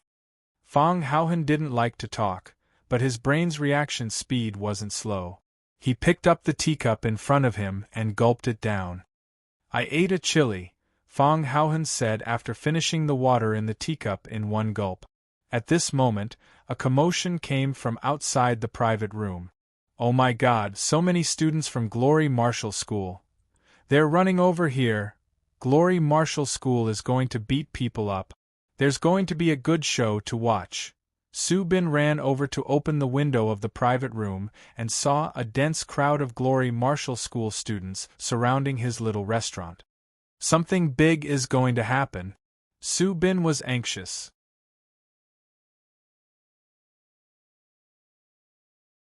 Chapter 103. Something big was about to happen. Just as Wang Hui had said, the students of the martial arts school were very united. It was the peak time for meals, and most of the students gathered at the school cafeteria or the restaurant at the entrance. Hearing that a classmate from their school had been beaten up in a restaurant, countless Glory Martial Arts School students swarmed over from all directions. Chu Xiangqing. This little restaurant, which was originally unknown, had suddenly become the focus of tonight's Tianfu Road. Who hadn't put brotherhood first? Who hadn't been hot-blooded in their youth? More and more Glory Martial Arts School students gathered at the entrance of Chu Xiangqing's restaurant, attracting even more onlookers. Glory Martial Arts School's disciplinary team and Rosefinch secondary security team were all alarmed. Rosefinch secondary security team tried their best to expel the students from their school, not letting them get involved in this unprovoked war. When Glory Martial Arts School's disciplinary team heard that a student from their school had been beaten up by an unknown person, they immediately cursed and became a member of the revenge group, threatening to boil the person alive and burn his bones to ashes. Coach, it's that one. Wang Hui and the others are still being detained. The four-eyed guy who ran out to report the news pointed to the window upstairs near the street and said to Coach Zhang Chen beside him. Zhang Chen had been a 3-time MMA champion in Huaqing. After retiring, he came to help out at the martial arts school founded by his friend. Because of his strength and loyalty, he had a lot of prestige in Glory Martial Arts School. Sometimes, even the principal and vice principals of Glory Martial Arts School couldn't solve a problem. As long as they pushed him out, they would get a satisfactory answer. Zhang Chen had a bad habit, and that was drinking. Every time he drank, he would get drunk. Because of drinking, he would miss a lot of things. Therefore, Zhang Chen, who had worked at Glory Martial Arts School for nearly 10 years, was still a MMA coach. Of course, he had been a trainee, then a senior, and now an ace. It could be considered a small upgrade. It was also because of Zhang Chen's appearance that Glory Martial Arts School was able to gather so many people in such a short time. Zhang Chen hiccuped, squinted his eyes, and looked at the window upstairs, asking, "How many people?" 3, the four-eyed guy replied. "Very troublesome?" "Quite powerful." Four-eyed guy felt that it was necessary for him to speak more clearly. Otherwise, it would be his responsibility if someone on their side suffered a loss. Only 2 people took action, and Wang Hui and the others were all taken down. Zhang Chen became spirited and said with a smile, "Interesting. I didn't expect that there would be a few powerful dragons in our little pond. Shout, tell them to come down. Let's spar with him." Hence, the students of Glory Martial School started to shout down from downstairs. "The one who hit me upstairs, come down quickly. Come down and fight 300 rounds with me. Don't be a coward. If we don't go down now, we're going to charge up and attack even more heavily. I told you to go down. What should we do now? I'm afraid they won't give up." Hearing the shouts from downstairs, Su Bin's face was full of fear, and he anxiously paced around in the private room. Wang Hui, who was lying on the ground, and his companions beside him looked at each other. Everyone's eyes were filled with ridicule and joy at the prospect of revenge. "They're going to be out of luck." They communicated with their eyes. "They're going too far," Fang Yen said as he stood by the window and looked at the foul-mouthed martial arts school students. "They're going too far," Fang Yingying said in agreement. "When has our Fang family been bullied so pathetically before? When has our Fang family, the descendant of Taiji, ever been pointed at and scolded like this? We want glory, we want to fight, we definitely can't be cowards." "Yes, that's right." Fang Yingying and Fang Haohan nodded repeatedly. "We can't just let this matter go like this," Fang Yen said. "We definitely can't." Fang Yingying and Fang Haohan looked agitated. Fang Yen glanced down the window again, his eyes fierce, and said coldly, "Call the police." "Okay." Fang Yingying agreed and nimbly took out his phone from his pocket. The two of them cooperated very well, and there was no pause in between. Su Bin originally wanted to persuade Fang Yen to turn a big problem into a small one. He wanted him to go out and apologize, say some soft words, pay for the medical fees of the students, and set up a few tables of food and wine, so that he wouldn't have to suffer. When he heard Fang Yen say something about the Fang family and the descendant of Taiji, he cursed in his heart. It seemed that a fierce battle was inevitable today, and things were developing towards an uncontrollable situation. But why did he call the police? Wasn't that what he was trying to say to persuade them? Say it yourself, and make me, the mediator, look stupid and incompetent, okay? Su Bin wanted to confirm if he had heard wrong, but Fang Yingying had already taken out his phone and started to call the police. Comrade police, come and save us. My friends and I are eating in a restaurant, and we're surrounded by hooligans. How many people? There are hundreds of them. They've surrounded the entire restaurant. It's opposite Rosefinch Secondary, and it's not good for something like this to happen at the school's entrance. Yes, they're shouting that they're going to charge in, and we're trying our best to block the door and not let them in. Fang Yingying finally left a lingering that would leave people with infinite imagination, and hung up the phone decisively. Bang! The door of the private room was kicked open again. A group of fully armed policemen barged into the private room and shouted loudly, squat down, all of you, squat down with your hands on your head." Fang Yen immediately squatted down with his hands raised high. Fang Yingying and Fang Haohan followed suit and squatted down beside Fang Yen. Before Su Bin could react, he was pressed to the ground by a policeman, and half of his face was on the ground. What happened? What's wrong with these people? A middle-aged policeman pointed at Wang Hui and the others lying on the ground and asked, "Police comrade, you've arrested the wrong person, the wrong person." Fang Yingying said with a smile, "We're the victims. We're all victims." "You're the victim?" The middle-aged policeman's eyes were full of hostility as he looked at the little fatso. "You're the victim, what are they?" "They're the perpetrators," Fang Yingying said as a matter of fact. "They rushed into the private room and wanted to beat people, but we intercepted them." "Beat who?" "Me," Fang Yingying said. He pointed at Fang Yen and Fang Haohan and said, "They wanted to beat them." The middle-aged policeman sneered and said, "Not only did you successfully intercept them, but you also beat them up, right?" "Yes, that's it," Fang Yingying nodded and said. He thought that the quality of the police nowadays was still very high. Although they had just arrived at the scene, they had already seen the ins and outs of the matter. But the middle-aged policeman slapped the table and shouted angrily, "Do you think this is a game? They had so many people to beat you, but in the end they were beaten to this state?" "That's the truth," Fang Yen said. "They came over and wanted to beat people, but we successfully defended them. After they lost, their classmates surrounded the restaurant. They were all students from Glory Martial School." Fang Yen had a general understanding of Glory Martial School, but he knew that to be able to rush over so quickly after they called the police, it was obvious that the police station wasn't far from here. They should have a clearer understanding of Glory Martial School. Hearing Fang Yan's words, the middle-aged policeman's face calmed down a little. "I can't just listen to what you say. We will investigate this matter clearly." "We still have evidence," Fang Yen said.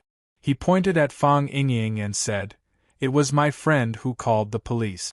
You can check the number of the police at the manual desk." The middle-aged policeman nodded to a young policeman beside him, and that policeman immediately made a phone call to inquire. Very quickly, the number of the police was reported back by the manual desk. As soon as they made another call, the phone in Fang Yingying's pocket rang. "I have other evidence," Fang Yen said. He took out his phone from his pocket and played the video. He pointed at the scene of Glory Marshall School students standing downstairs and shouting crazily and said, "Look, look! Are these students proper? How can they treat a teacher like this? Even if I'm not a teacher, they can't scold me like this, right? If I had impulsively run down, wouldn't someone have died tonight?" From the standpoint of a teacher, we naturally want to protect our students from any harm. However, we can't just leave them be. Otherwise, these students, wouldn't that increase your workload in the future, right? I can't watch helplessly as my students fall to such a state. You're a teacher. The middle-aged policeman looked at Fong Yen and asked. Yes. My name is Fong Yen, I'm a language teacher at Rosefinch Secondary, Fong Yen said. He knew that most of the time, the outside world still had a good impression of the profession of a teacher. The middle-aged policeman was overjoyed. He pointed at Fong Yen and said with a smile, "Your teacher Fong Yen? Teacher Fong Yen from Class 9? You know me?" Fong Yen asked curiously. "Xiao Lei, Class 9 student. You know Mr. Fong, right?" Fong Yen carefully sized up the middle-aged policeman in front of him. He saw that this person's facial features were somewhat similar to Xiao Lei's. He said happily, "You're Xiao Lei's father?" Xiao Zhenya smiled awkwardly and said, "I'm Xiao Lei's uncle. His parents work abroad and rarely come back. Xiao Lei lives at my house. He often tells me about Mr. Fong's heroic deeds. These guys actually bullied Mr. Fong. They're really looking for death." "I see," Fong Yen said with a smile. Tonight's incident, Xiao Zhenya glanced at Wang Hui and the others and said, "Students of Glory Martial Arts School treat fighting as their daily routine. It's not the first time we've dealt with this kind of thing. Mr. Fong, don't worry. Leave this matter to us." "You've worked hard," Fong Yen said gratefully. Wang Hui and his classmates were taken away by the police. At the same time, Glory Martial Arts School's coach, Zhang Chen, who gathered the crowd to cause trouble, was also taken away. Because those students were brought here by him, they were also loudly cursing at his request. Glory Martial Arts School students were like a group of dragons without a leader. Each of them stood there stupidly, not knowing how to deal with the situation in front of them. Fong Yen came out of the small restaurant and walked straight towards the square formation of Glory Martial Arts School students. The students persisted for a bit, but soon spontaneously dispersed and opened up a path. Fong Yen walked through the crowd. This scene was like Glory Martial Arts School students lining the street to welcome the triumphant return of a hero. Fong Yen waved his hand and shouted, "Everyone go back, go back. The most important thing for students is to study well."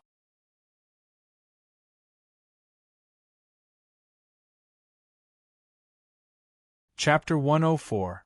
Police Station. Tianhe Branch Office. There was a cigarette between his fingers. The smoke emitted quickly filled the small interrogation room with smoke. There was a pile of extinguished cigarette butts in the ashtray. Zhang Chen, who rarely smoked, was especially addicted to cigarettes today. He felt that there was a stuffiness in his chest that he couldn't vent. Xiao Zhenya couldn't take it anymore. He walked over to open the window of the interrogation room to get some fresh air. "Captain Xiao, what's the meaning of this? We didn't provoke anyone. A student is going to celebrate his birthday. We were just going to have a birthday drink. Is this also illegal?" "Have a birthday drink?" Xiao Zhenya sneered. "Coach Zhang, this isn't the first time we've dealt with each other. Some things are better to talk about openly. If you were really going to drink a student's birthday drink, why would I bring you here? Do I have nothing better to do? Let me ask you, what's going on with the Glory students in the private room? What's going on with so many Glory students surrounding the entrance of the restaurant? Even charging you for disturbing public order is considered a light punishment. A student from Glory Martial Arts School was beaten up in the restaurant's private room. I wanted to ask Captain Xiao what's going on. You're a police officer. Shouldn't you be the one to investigate this? As for the students at the entrance of the restaurant, they just happened to bump into each other. They just stood at the entrance for a while. How big of a deal could it be? See for yourself. Qiao Zhenye handed over his phone. Zhang Chen took the phone and saw that there was a video on the screen. He pressed the play button on the video. Then, he and his students stood at the entrance of the restaurant, insulting and attacking the people in the private room, shouting for them to come down and get beaten up. The sound and image were clearly displayed in front of him. Pa! Zhang Chen slammed the phone on the table and shouted angrily, "Too treacherous. They actually dared to secretly record a video. This is a means of self-protection. Why can't they record a video?" Qiao Zhenye said sarcastically. He picked up his cell phone from the table and said, "My wife bought this cell phone for me. If I break it, you have to compensate me." Zhang Chen sighed and said, "Senior Marshal brother, I was tricked this time. You have to think of a way to help me." "Help you?" Qiao Zhenye sneered. "The witness and material evidence are all here. If we don't handle this fairly, won't they have anything to say? Besides, I can't do something like siding with your glorious martial school. Don't you know the morals of your glorious martial school's students?" Qiao Zhenye and Zhang Chen were from the same sect, but the paths they took were completely different. Zhang Chen was more talented than Qiao Zhenye in Sanda boxing. After winning several championships in Sanda, he went to Glory Martial Arts School to be a coach. On the other hand, Qiao Zhenye quit early and relied on his own efforts to become a police officer. After many years of hard work, he had become the squadron leader of the Tianhe police station. His rank wasn't too high, but he had a lot of power. Zhang Chen frowned and said, "What's the background of the other party? You didn't even know who they were, and you went to beat them up with so many people?" Qiao Zhenye said, suppressing his anger. "I drank a lot at that time. Someone ran over and said that a student from the martial arts school was beaten up. I slammed the table and yelled for my brothers to come with me to get back at them. In the end, so many people came," Zhang Chen said with some regret. "You also know my temper. It's easy to mess things up when I drink too much. You know that it's easy to mess things up when you drink too much, yet you don't quit drinking." Zhang Chen smiled bitterly. He touched his ribs and said, "I can't. It hurts here." The knife wound back then was too vicious. Qiao Zhenye knew about Zhang Chen's past. He sighed softly and said, "The person in the private room is Fang Yan, a teacher at Rosefinch Secondary." Fang Yan? Zhang Chen thought about it a few times and said, "This name sounds familiar. I should have heard of it somewhere." "You must have heard of it," Qiao Zhenye said with absolute certainty.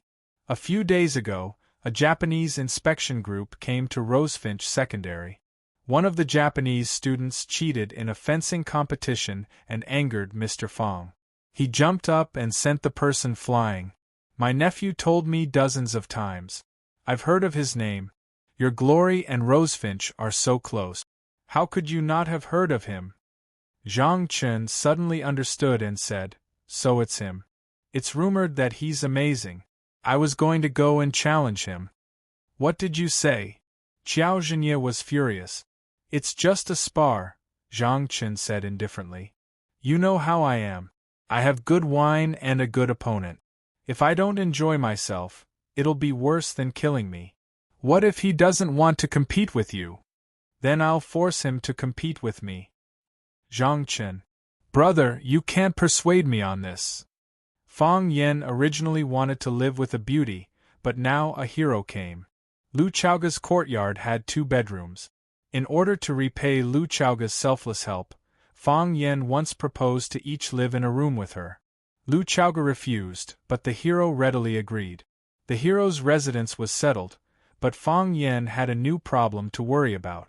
What should he do in the future? He had to find a job for them. Otherwise, how could his salary be enough to support the expenses of the 3 of them if they were to sit idle and eat? Besides, his drunkard senior brother had asked the heroes and warriors to look for him because he wanted the 2 of them to gain experience in society. How could they gain experience? It was obviously impossible for them to perform on the streets and eat glass as a street performer. He could ask them to be security guards for Rosefinch, but the school wasn't hiring. Fang Yen thought about it, but he still couldn't think of a feasible way. Thus, he found his phone and dialed Lu Zhaoga's number. Lu Zhaoga's voice was a little hoarse. He didn't know if it was a throat problem or a cold. "What's the matter?" Lu Zhaoga asked. "Principal Lu, did I disturb your rest?" Fang Yen asked with a smile. "Tell me." "Here's the thing. I have 2 friends coming from their hometown to find me. I want to find a job for them. But you know, I'm not familiar with watching. How can I find a job for them? So, I want to ask Principal Lu for help. You have a lot of connections. As long as you're willing, you can arrange a job for them with just a word." Lu Zhaoga was silent. "Principal Lu, this is a small matter that can't be any more trivial. You can take care of it when you have time. Don't waste too much energy on it. You're a woman who can do great things. It's getting late. Principal Lu, rest early. Don't stay up late. Take care of your health," Fang Yen said sincerely, fulfilling a subordinate's concern and care for his superior's health. After hanging up the phone, Fang Yen closed his eyes happily. When you encounter a problem you can't solve, send it to the people who can. Early morning. The hero and the hero were practicing the cross plum blossom steps in the yard. Fang Yen was trimming the plants inside and outside the house. This was one of the 3 conditions that Lu Zhaoga put forward when she borrowed the house from him. He couldn't let this woman have an excuse to take back the house. The 3 of them were covered in hot sweat. After returning to their rooms and taking a shower, Fang Yen poured the medicinal concoction that he had brewed on the stove into a thermos cup. He waved at the heroes and warriors and said, "Let's go and have breakfast." So, the hero and the hero quickly followed. They were already hungry. After eating breakfast in the school cafeteria, the hero and the hero went back to practice. Fang Yen walked to the administrative building with the thermos cup. At the door of Lu Zhaoga's office, Fang Yen took the initiative to greet the beautiful secretary, Xiao Meng. "Good morning, Xiao Meng." "Good morning, Mr. Fang." Xiao Meng saw the thermos cup in Fang Yen's hand and asked with a smile, "Is this a breakfast of love for me?" Fang Yen shook his head and asked, "Has Headmaster Lu come to work yet?" "I just came in." Xiao Meng looked at Fang Yen and asked with a surprised face, "Are you going to give Headmaster Lu breakfast?" Headmaster Lu Zhaoga was the famous ice queen of the school. She had never been close to any young man. Did Fang Yen want to pursue Headmaster Lu? Wasn't this guy's guts a little too fat? Fang Yen waved his hand and said, "What does a child know?" Fang Yen didn't care what Xiao Meng was thinking. He went over and knocked on the door of Lu Zhaoga's office. "Come in, please." Lu Zhaoga's voice came out. Her voice was hoarse, not as concise and crisp as usual. When Fang Yen pushed the door and entered, Lu Zhaoga was standing in the corner and trimming a potted plant. Fang Yen said with a smile, "Headmaster Lu really loves flowers. Among the people I know, you are the first."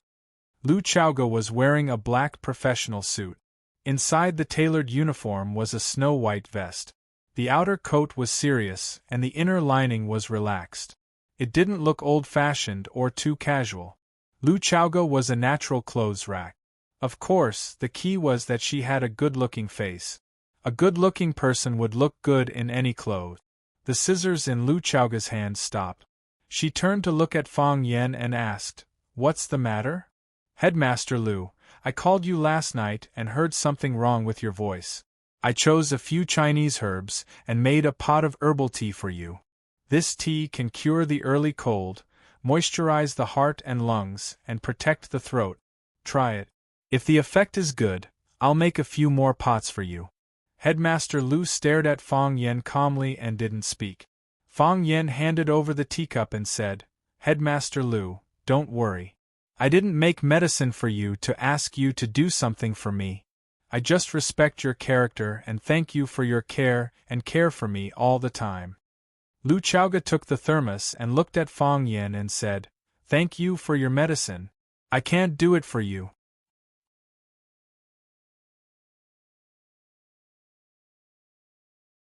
Chapter 105. The wicked will be tortured by the wicked, and the bitch will not let him take advantage of anything. This was the only way that Lu Chaoga could think of to deal with people like Fang Yen. Looking at Fang Yan's stunned expression, Lu Chaoga asked, "Is there anything else?" "No." Fang Yen said. "Nothing. I'm very busy." Lu Chaoga waved the scissors in her hand and gave a euphemistic order for him to leave. "Oh yes, Principal Lu is very busy, and I happen to have classes in the first 2 periods. Fang Yen only then reacted. "I still have to go to class with the students, so I won't bother Principal Lu." He looked at the thermos cup in Lu Chaoga's hand and said, "Principal Lu, you must drink this medicinal tea while it's hot, don't forget." "I'll remember," Lu Chaoga said expressionlessly. "Then I'm really leaving." Fang Yen smiled shyly and turned to walk out of Lu Chaoga's office. When Xiaoming saw Fang Yen come out, her first reaction was to see if his hands were empty. When she found that the thermos cup in Fang Yan's hand had disappeared, her eyes widened and she asked in surprise, "Fang Yen, Principal Lu." Fang Yen made a shushing gesture to her and whispered, "It's good that you know, don't say it." Xiaoming nodded and looked at Fang Yen with a complicated expression. Originally, she had some small admiration and intentions for Fang Yen. She thought that with more and more contact, they would slowly become an enviable couple. Unexpectedly, Fang Yan's target turned out to be her boss and idol, Principal Lu Chaoga. Why did Principal Lu accept his breakfast of love? She had never accepted gifts from men. In the past, when someone sent her expensive flowers or potted plants, she directly handed them to the office to deal with. She looked at Fang Yan's receding figure and felt a little sour in her heart.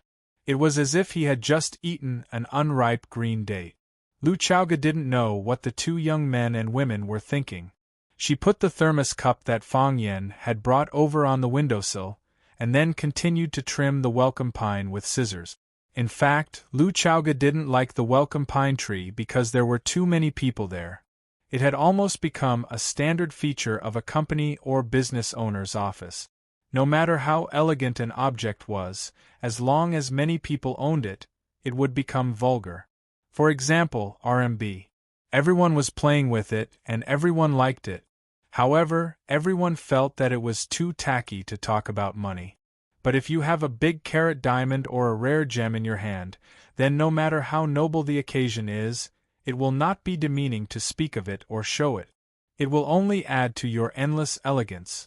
However, this welcome pine tree was very different from other welcome pine trees.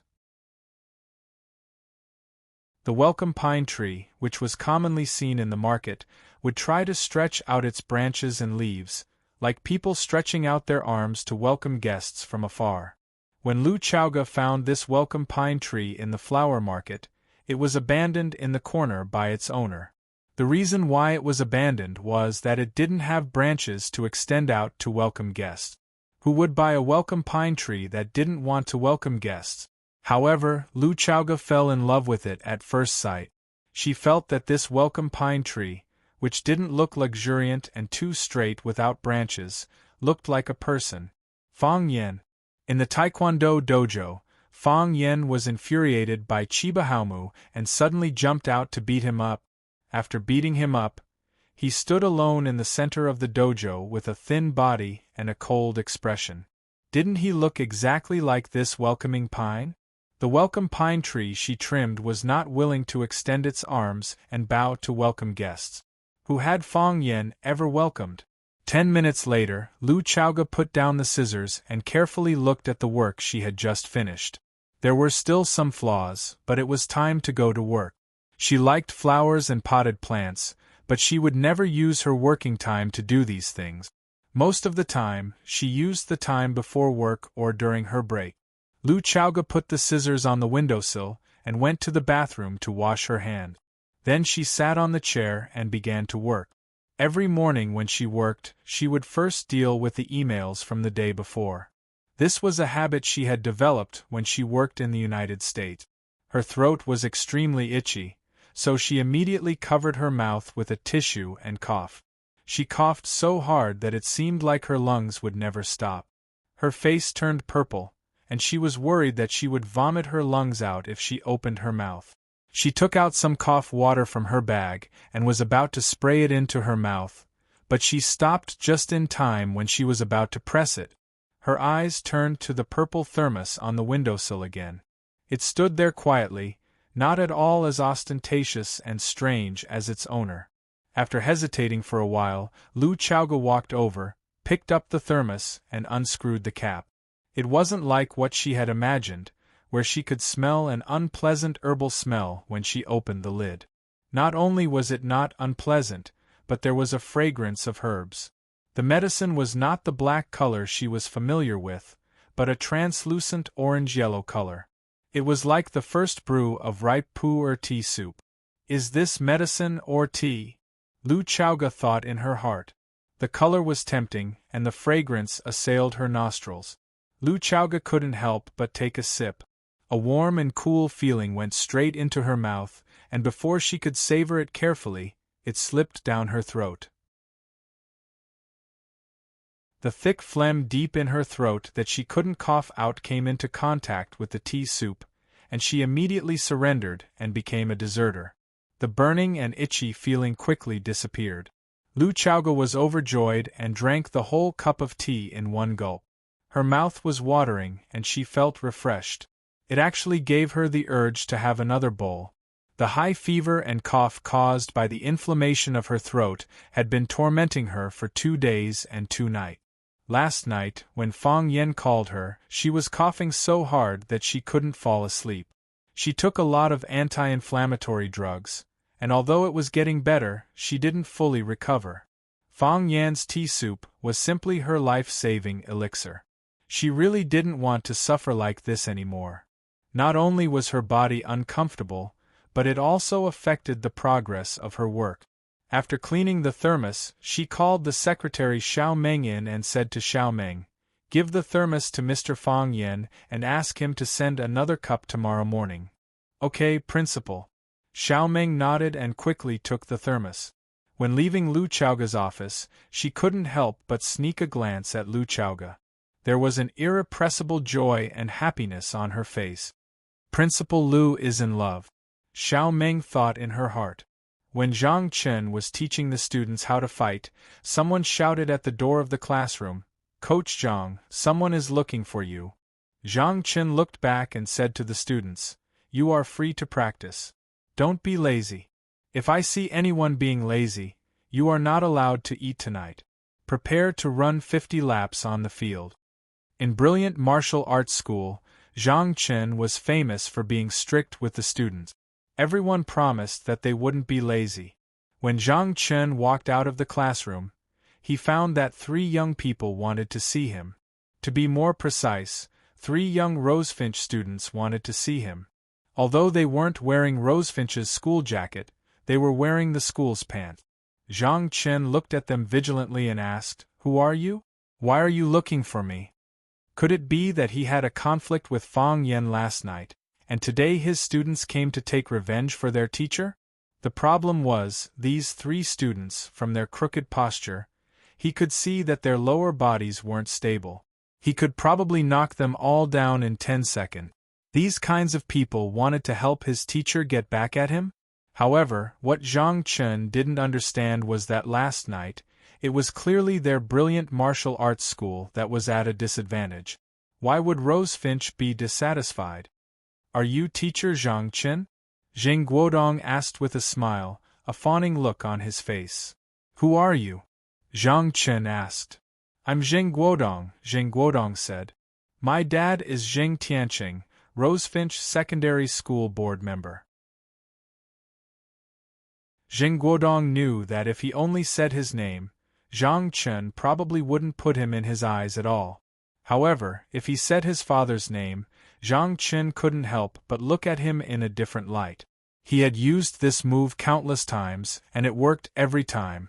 Jing Guodong pointed at Li Yang and Chen Tao and said, "They're my friends. Why are you looking for me?" Zhang Chen was even more confused. Why was Jing Tiancheng's son looking for him? To recruit him as a bodyguard? "We heard about what happened last night," Zheng Guodong said. Zhang Chen frowned and said, "What? You want to take revenge for your teacher? I'm afraid the three of you aren't qualified, right?" "Teacher Zhang, you misunderstood," Zheng Guodong explained with a smile. Seeing that Zheng Guodong was still brooding over what happened last night, he knew that they were right to come. "We're very dissatisfied with some of Fang Yan's practices in the school. This guy is a beast in human clothing.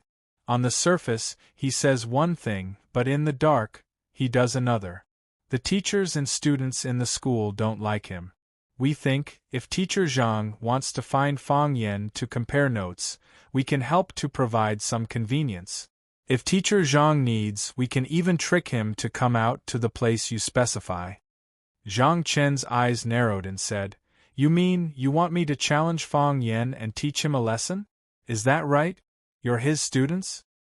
"Yes. We're all students of Class 9. But we won't admit that we're his students," Li Yang said angrily. "We won't admit that he's our teacher. He doesn't deserve it. Isn't the teacher-student relationship the best?" Zhang Chen grinned. "It's not that he doesn't deserve it, it's that you don't deserve it." Zheng Guodong was dumbfounded. This was different from what they had imagined.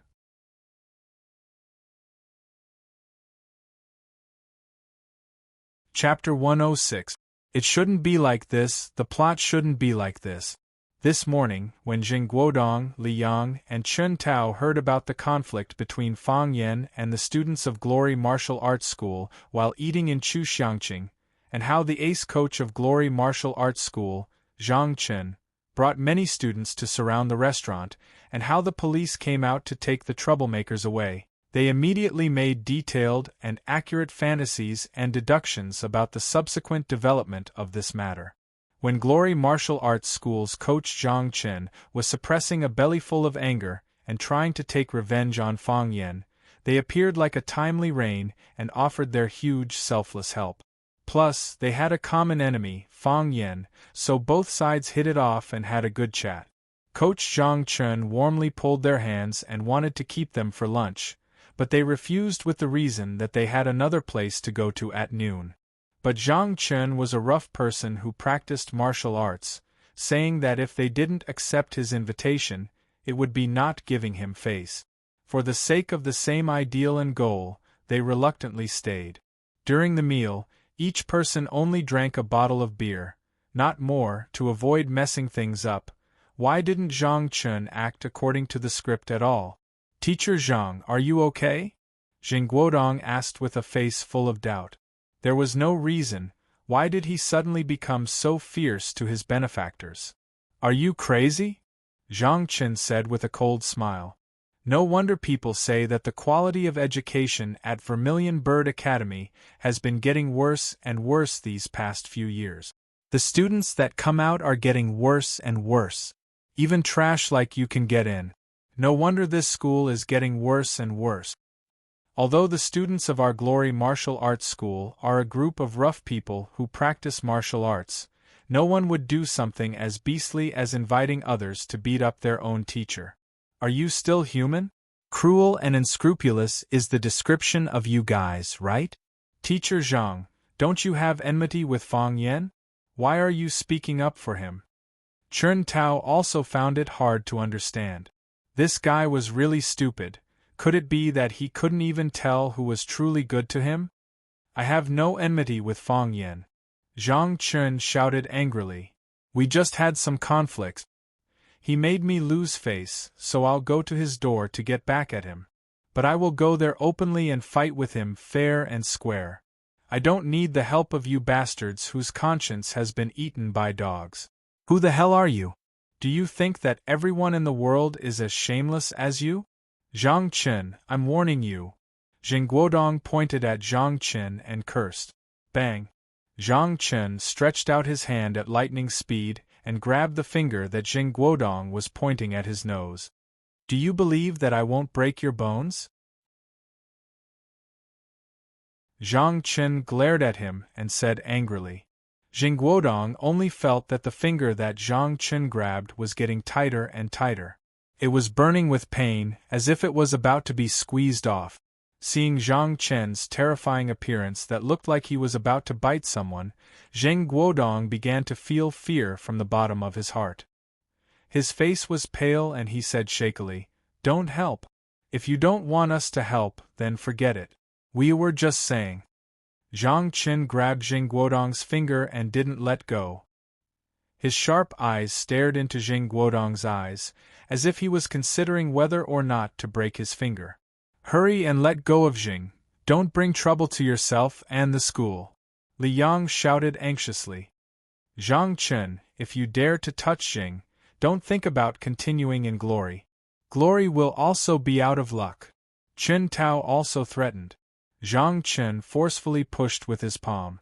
Jing Guodong's body couldn't bear the weight and fell on his butt. "Scram!" Zhang Chen roared. He really couldn't beat up an outsider in Glory Martial Arts School. If he did that, he wouldn't be able to continue as an instructor, and Glory Martial Arts School would also have to bear responsibility. The school's principal treated him like a brother, so he couldn't harm his own brother. Li Yang and Chen Tao hurriedly ran over to help Jing Guodong up. Jing Guodong swung his finger that was about to deform and looked at Zhang Chen with a venomous gaze. He brought his 2 followers and ran towards the school gate. "Sick," they scolded from afar. Zhang Chen sneered and said, "You guys are the sick ones. And quite sick." A few martial arts school students ran over and asked, "Instructor, where did those 3 brats come from? They dared to challenge the instructor?" "3 patients," Zhang Chen said with a disdainful expression. "A bunch of spineless weaklings." "Junior Marshal Uncle, haven't we found a job yet?" Fang Yingying stood behind Fang Yen and asked. "Why don't we let the hero go out and eat glass? He likes to eat it anyway." Fang Yen was busy brewing today's medicinal soup. After hearing Fang Yingying's words, he smiled and said, "Don't be anxious. Today, this medicinal soup will be delivered. Tomorrow, you 2 will have a job." "Really?" Fang Yingying didn't believe him at all. What does finding a job have to do with delivering medicinal soup? "Giving gifts," Fang Yen said proudly. "Other people give gifts with good cigarettes, wine, ginseng, and cordyceps, but we just need to give a bowl of medicinal soup. It's simple and cheap, warm and practical. That woman will definitely be moved by me. Once she's happy, you 2 will have a job." "Women outside are so gullible," Fang Yingying exclaimed. "Gullible? Why not? Do you think all women are like Yi Ro, as sly as a 1,000-year-old fox, hitting people and hurting people's self-esteem?" Fang Yen got angry at the mention of Yi Ro. He couldn't wait to appear in front of him and get beaten up. No, it's better not to appear in front of him. Women outside are silly and stupid. They believe whatever you say. They're so moved by a little kindness that they cry and laugh, wishing they could repay you with their bodies. If it weren't for Junior Marshal Uncle's strong willpower and my unfulfilled dreams and ambitions, I might have been taken by them and lived a peaceful life with a wife and children. The kind of women that you're talking about who are stupid and will believe anything you say, who will be moved to tears and laughter at the same time, wishing to repay you with their bodies. Does that include me?" A cold voice suddenly came from behind him. Fang Yen turned around and saw Lu Chaoga, who was wearing a pair of blue jeans, a white t-shirt and a black knitted sweater, standing at the door of the kitchen with a sneer on her face. Oh, Fang Yan's expression suddenly changed. "Is the medicine ready?" Lu Chaoga asked. After drinking the medicinal soup sent by Fang Yen for 2 consecutive days, Lu Chaoga's throat inflammation and cough were almost cured. According to Fang Yen, she would be completely cured after drinking it for another 2 days. Besides, the medicine soup could remove some toxins in her body, which was good for her body. However, Fang Yen sent medicine to Lu Chaoga in the early morning for 2 consecutive days, which attracted some criticism in the office of the administration building. There were even rumors that they were in love. Otherwise, what important things did a teacher have to report to the vice principal? Did they have to meet in the office every morning? Lu Chaoga didn't go directly to the office of the administration building today. Instead, she went to the small courtyard that she lent to Fang Yen. She wanted to take away all the medicine before Fang Yen went out. In this way, she could avoid the need for Fang Yen to go to the office to send medicine to her, and eliminate the speculation about their relationship. Unexpectedly, she happened to hear Fang Yan's wise words at the door of the kitchen. Was her behavior so retarded during this period of time? Did she become a heavenly idiot in his eyes? Done. Fang Yen swallowed a mouthful of saliva and nodded. Lu Chaoga handed over the thermos flask in her hand and said, "Give it to me." Fang Yen deftly poured out the medicine in the crock and carefully poured it into the thermos flask. Lu Chaoga took the thermos flask and turned to leave. That! Fang Yen felt that he should explain. No need to explain, Lu Chaoga said without turning her head. All your explanations are just to cover up. Clang! The wooden door of the small courtyard was closed by Lu Chaoga. Fang Yen walked in front of Fang Yingying and said, "Slap me. Junior Marshal Uncle." Fang Yingying looked at Fang Yen with great shock. "Are you all right? Don't you want to beat such a cheap person?" Fang Yen asked. "Junior Marshal Uncle. I can't do it. I'm used to it." Fang Yen waved at Fang Haohan, who was in the middle of the courtyard. Fang Haohan with a poker face walked in front of Fang Yen in a few steps. "How did she get in?" Fang Yen asked. "She walked in." Fang Haohan answered honestly. "I'm asking how she walked in." Fang Yen was angry. He pointed at the door of the courtyard and said, "Does she know Qinggong or can she walk through walls?" "Neither." Fang Haohan shook his head with a serious expression. "She walked in. You opened the door for her, didn't you?" Fang Yen had to make the question clearer. This guy didn't understand the subtext of his words at all. "Yes." Fang Haohan nodded. "Then why didn't you tell me? You let a strange woman into our courtyard for no reason? Weren't you afraid that she would do something dangerous to us?" Fang Haohan thought for a moment and said, "She can't beat us." Knock, knock, knock. Someone knocked on the wooden door of the small courtyard. Fang Yen was stunned for a moment and quickly rushed over. He opened the door and said, "Principal Lu, listen to my explanation." "Baldy, why are you standing at the door sneakily?" Baldy felt very wronged and explained, "I'm just standing at the door. I'm not sneaky." He took out a paper card that looked like an invitation and handed it over. He said, "This is a letter of challenge from someone else." Fang Yen turned around and said, "Just say you didn't see me."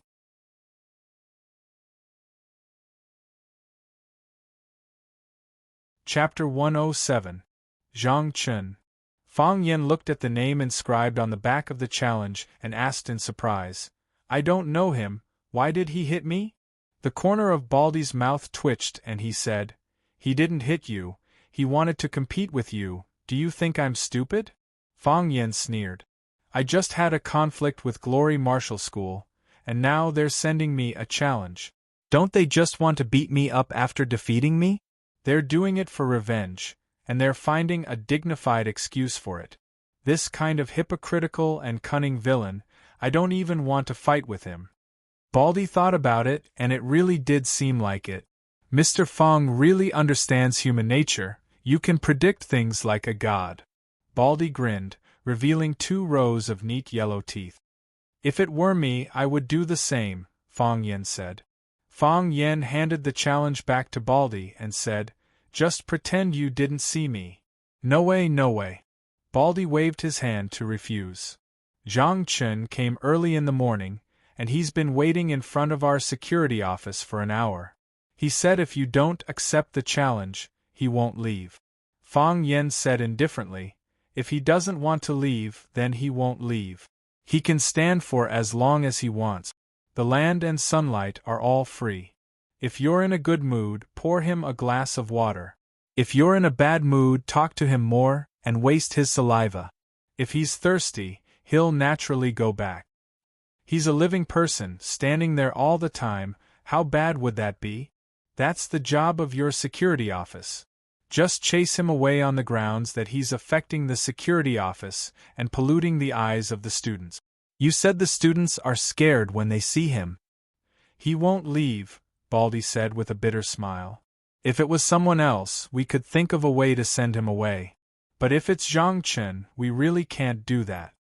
Fang Yen looked at Baldy doubtfully and asked, "How much do you know about him?" Zhang Chen is a brilliant and famous martial arts madman.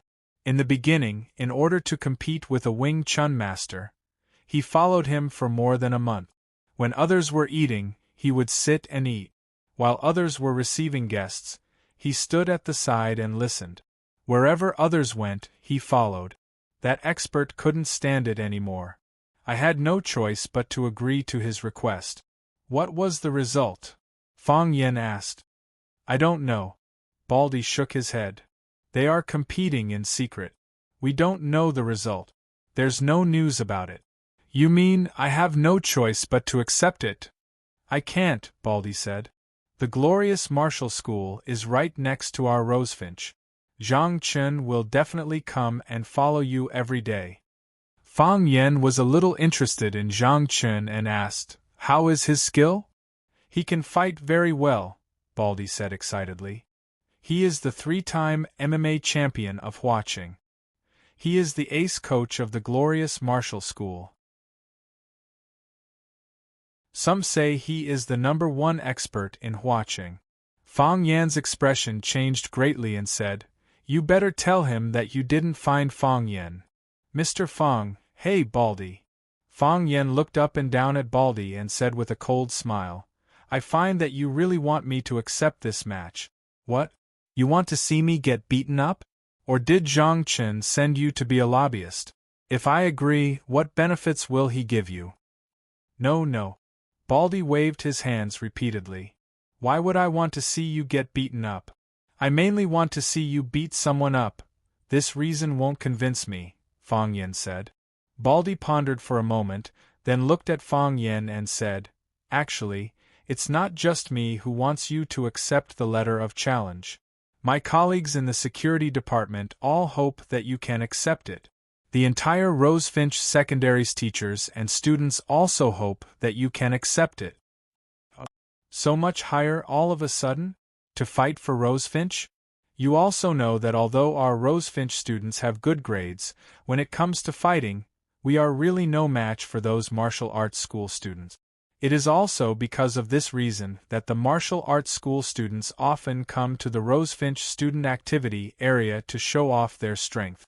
The students are holding in their anger, and our security department has to deal with the conflicts between these students all day, so we are also holding in our anger. But what can we do even if we hold in our anger? Our fists aren't as hard as theirs, and our fights aren't as fierce as theirs. We can only be bullied by others. Baldy looked at Fang Yen and said, "Mr. Fang is skilled in both literature and martial arts. The matter of you beating up Wu Rin swordsmen in order to avenge your students has long been known by everyone in Huaqing. The students of Rosefinch all see you as their guardian angel, and they all feel that as long as you are there, you can protect them. But the students of Brilliant Martial Arts School all think that we are just bragging, saying that Mr. Fang is just a show-off, and that if he met their teachers and students, he would be beaten down in less than 3 moves. Because of this matter, the students of the 2 schools had many wars of words. This time, the students of Brilliant Martial Arts School will definitely know that Zhang Chen came to our school's entrance to issue a challenge. The students of our school will know very quickly.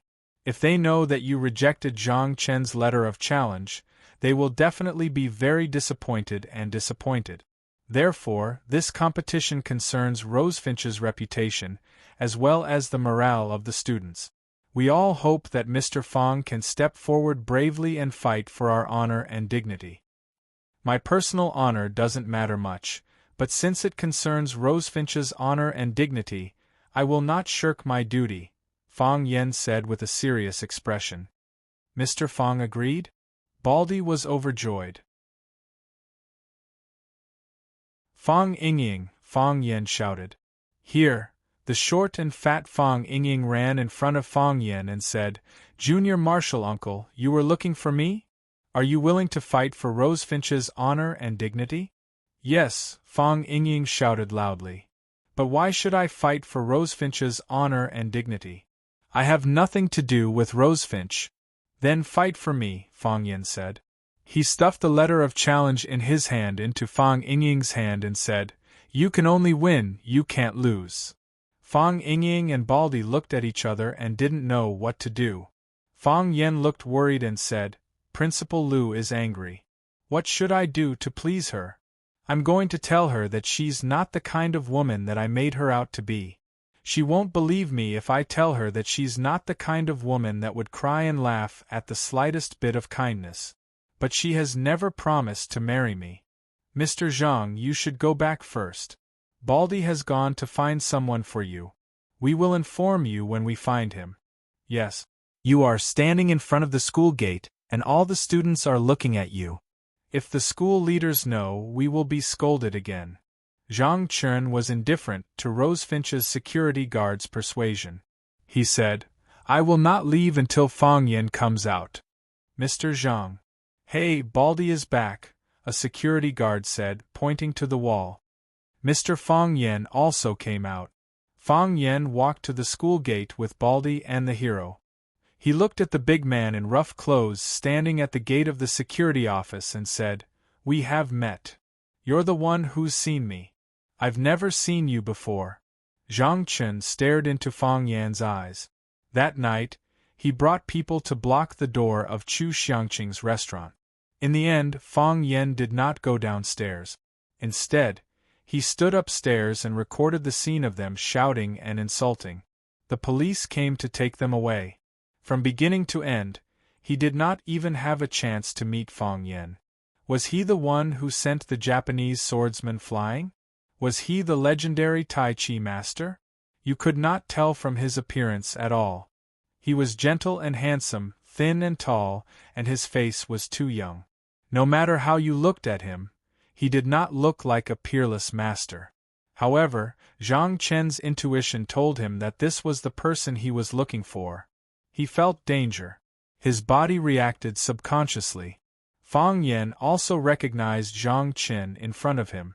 It was the man he saw in front of the window surrounded by brilliant students. He said with a smile, So it is you. I even took a photo of you. Zhang Chen felt a pain in his chest, as if he had been stabbed on the spot. He said, Yes. Those photos are still in the police station.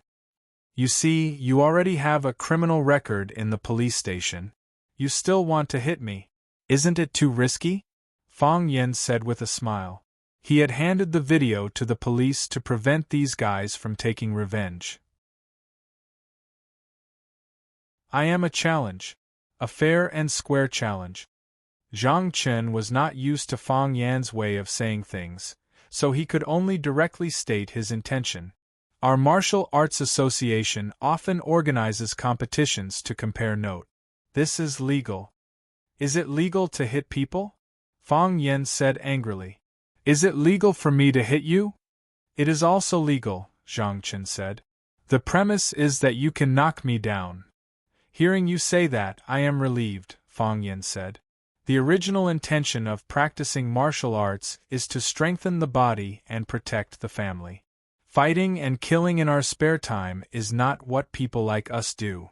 Although I've never fought with anyone before, since you're so persistent, I'll fulfill your wish.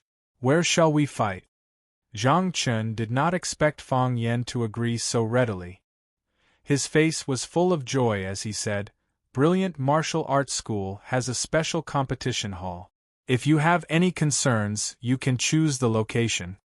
He was worried that if he arranged the competition venue at Brilliant Martial Arts School, Fang Yen would not be happy. After all, it was an away game. Fang Yen could easily be surrounded by the students of Brilliant Martial Arts School. If he did not handle it well, Fang Yen would suffer a big loss. Then let's go to Brilliant Martial Arts School, Fang Yen said. I believe you guys can't do something like fighting 100 against 1. If you really can't do it, we can call the police.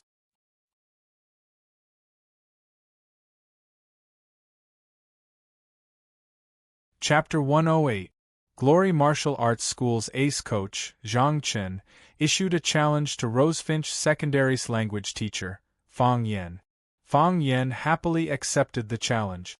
Under the manipulation of someone with ulterior motives, this news instantly spread throughout Rosefinch and Glory Martial Arts School. Glory Martial Arts School students were rubbing their hands in excitement. They were all looking forward to Zhang Chen teaching the guy who brought hope to Rosefinch's students and brought shame to Glory Martial Arts School.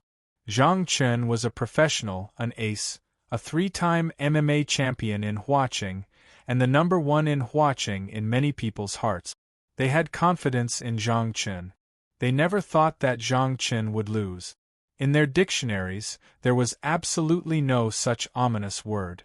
As for Fang Yen, although Rosefinch's students said that he was so powerful, and that he had defeated such a brilliant Japanese swordsman, who knew if they were deliberately bragging about him as a hero? Besides, Fang Yen had only defeated one person.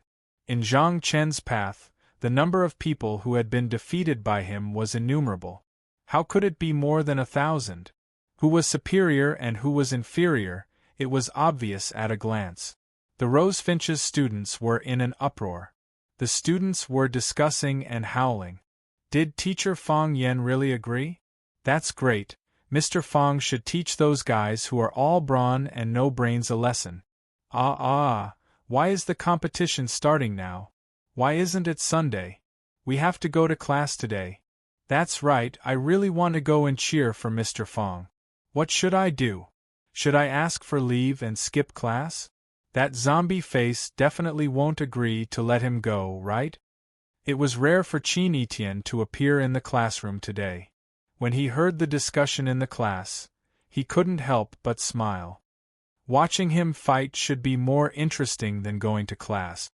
Qin Etienne stuffed his earphones into his ears, picked up his bag, and walked out of the classroom. Seeing Qin Etienne's action, Tangqing quickly pushed the chair away and ran out. Qin Etienne! Tangqing shouted from behind.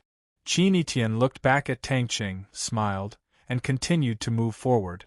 Tangqing's heart was instantly filled with joy. She smiled at him and did not object to him going with her to cheer for Fang Yen. Soon, the joy turned into disappointment, because when he took the initiative to greet her, she didn't even respond. I'm the most handsome guy in school. Why doesn't she respect me and help me protect my face? The revolution had not succeeded yet, and he still had to work hard. As long as there was a chance, Tangqing knew that he would definitely succeed. He walked quickly to Qin Etienne's side and walked side by side with her. He said, Qin Etienne, who do you think will win the competition between Zhang Chen and Mr. Fang? Fang Yen, Qin Etienne said indifferently. Although Mr. Fang is very strong, Zhang Chen is not someone to be trifled with. He's the 3-time champion of Huaqing, and the number 1 in Huaqing in name, Fang Yen, Qin Etienne said again. Tangqing was speechless. It was very difficult to find a common topic with this kind of brainless fan. Following along with Qin Etienne's constant praise of Fang Yen, he was really not happy. Since Glory Martial Arts School was a martial arts school, there would naturally be no lack of competition venues. Actually, it didn't matter where Fang Yen fought. Whether it was the hall or the courtyard, the wooden floor or the concrete floor, or even the bushes or the forest, Fang Yen could handle it with ease. The key was to defeat the opponent and not be defeated by the opponent. The Fang family's martial arts hall was classical and grand, but every time he fought with Yi Ro, she would beat him like a dog. How could Fang Yan's mood be good? Number 1 Practice Hall. This was Glory Martial Arts School's largest competition hall. Fang Yen and Zhang Chen's competition venue was chosen here. When Fang Yen and Zhang Chen arrived, Number 1 Practice Hall was completely surrounded. Not only were the spectator seats in the hall filled with Glory Martial Arts School students, but even the windows were filled with heads. Wang Hui was also in the middle of the crowd. His face was still bandaged, and he stared viciously at Fang Yan, who was smiling and waving to the surrounding students. "Brother Hui, don't be anxious. This kid is going to be out of luck soon," Chen Jian, who was standing beside Wang Hui, said with a cold smile. "Zhang Chen isn't someone who knows how to show mercy," Wang Hui said with a ruthless voice. "Let's just wait and watch a good show." For the sake of fairness, Zhang Chen even specially invited a referee. The referee was Glory Martial Arts School's most senior coach, Lin Ping'an. Lin Ping'an had been a coach at Glory Martial Arts School for more than 20 years, and had practically joined when Glory Martial Arts School was founded. Not only was he the coach of Glory Martial Arts School, he was also the Deputy Secretary General of Huaqing Martial Arts Association. Lin Ping'an was a short old man with slicked-back hair and a tuft of goatee. He wore a black tang suit and indeed looked like a master. He habitually hid one hand behind his back, stood between Fang Yan and Zhang Chen, and exhorted, in the way of exchanging pointers, friendship comes first, competition comes second. Don't hurt your opponent's vital points, and don't take his life.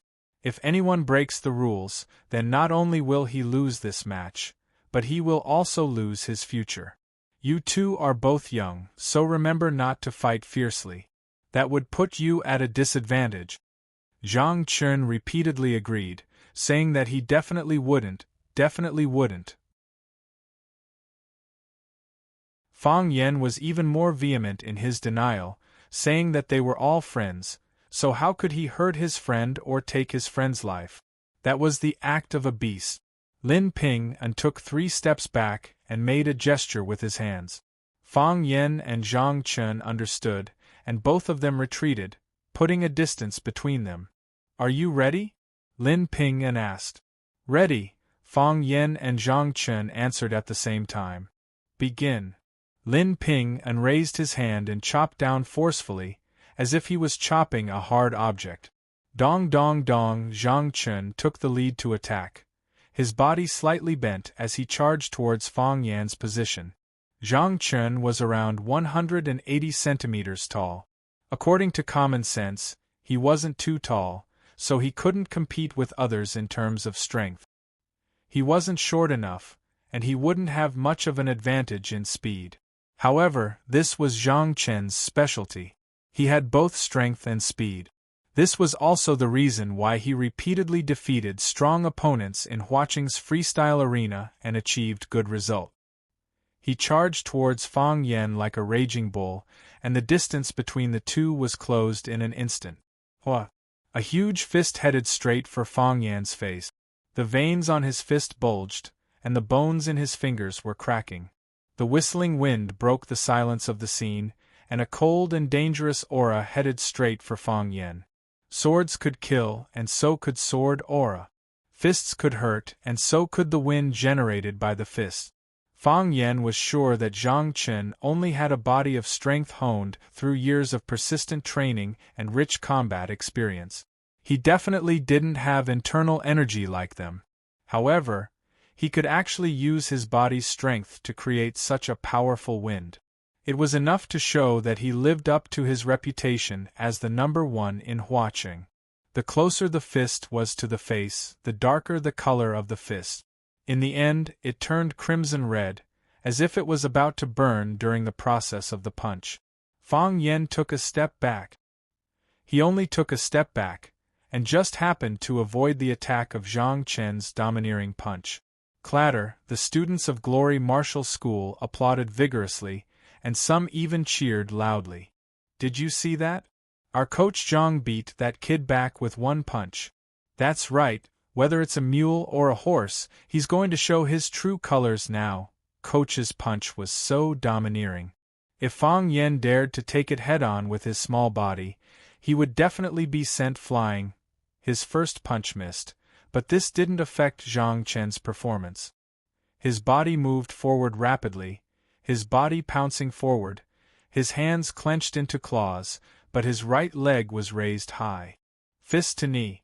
This was a combo. In other words, Zhang Chen's first punch and his current first move were the same move. His first punch went straight for the face, in order to hit Fang Yan or to beat Fang Yan back. After hitting Fang Yan, the second move was used, and Fang Yan was already on the ground, unable to get up. Since he couldn't hit Fang Yan, the second move was used, and Fang Yan was still in extreme danger. This was because he was the one attacking. Advancing forward was always faster than retreating. When the first punch was thrown, he had already calculated the difference between Fang Yan's retreating speed and his advancing speed. This was experience. Combat experience. Whoosh! Fang Yan's body quickly fell to the left, at a 90-degree vertical angle. His left hand landed on the ground, and the strength of his wrist supported his whole body's weight, so he didn't fall heavily on the ground. The students of Glory Martial School were even more excited. Did you see that? Coach knocked him down, in less than 3 moves. With my experience, Coach will win in less than 3 moves. Coach, give him a vicious blow. Seeing Fang Yan fall to the ground, Zhang Chen's eyes flashed with an ominous glint. His raised right leg suddenly stomped down, ruthlessly stepping on Fang Yan's abdomen. Gotcha! His foot missed. The brown leather boots on his feet stomped heavily on the wooden floor of the training hall, and fine cracks instantly appeared on the floor. The cracks were still spreading, and the cracks were getting bigger and bigger, looking like they were about to explode. Fang Yan, who had one hand on the ground, avoided that killer move, and his 2 legs nimbly twisted towards Zhang Chen's lower body. Using Zhang Chen's legs as a new fulcrum, his body turned 360 degrees. Dragon tail cut. This was one of the killer moves of the Tai Chi stick formula, famous for attacking the lower body. Even if the dragon's tail was stuck, it could only be cut off with one cut. Not to mention the 2 legs of an ordinary person. Zhang Chen's lower body was unstable, and his huge body fell to the ground. Bang! A loud sound reverberated through the air, causing everyone present to tremble in fear. It ended just like that.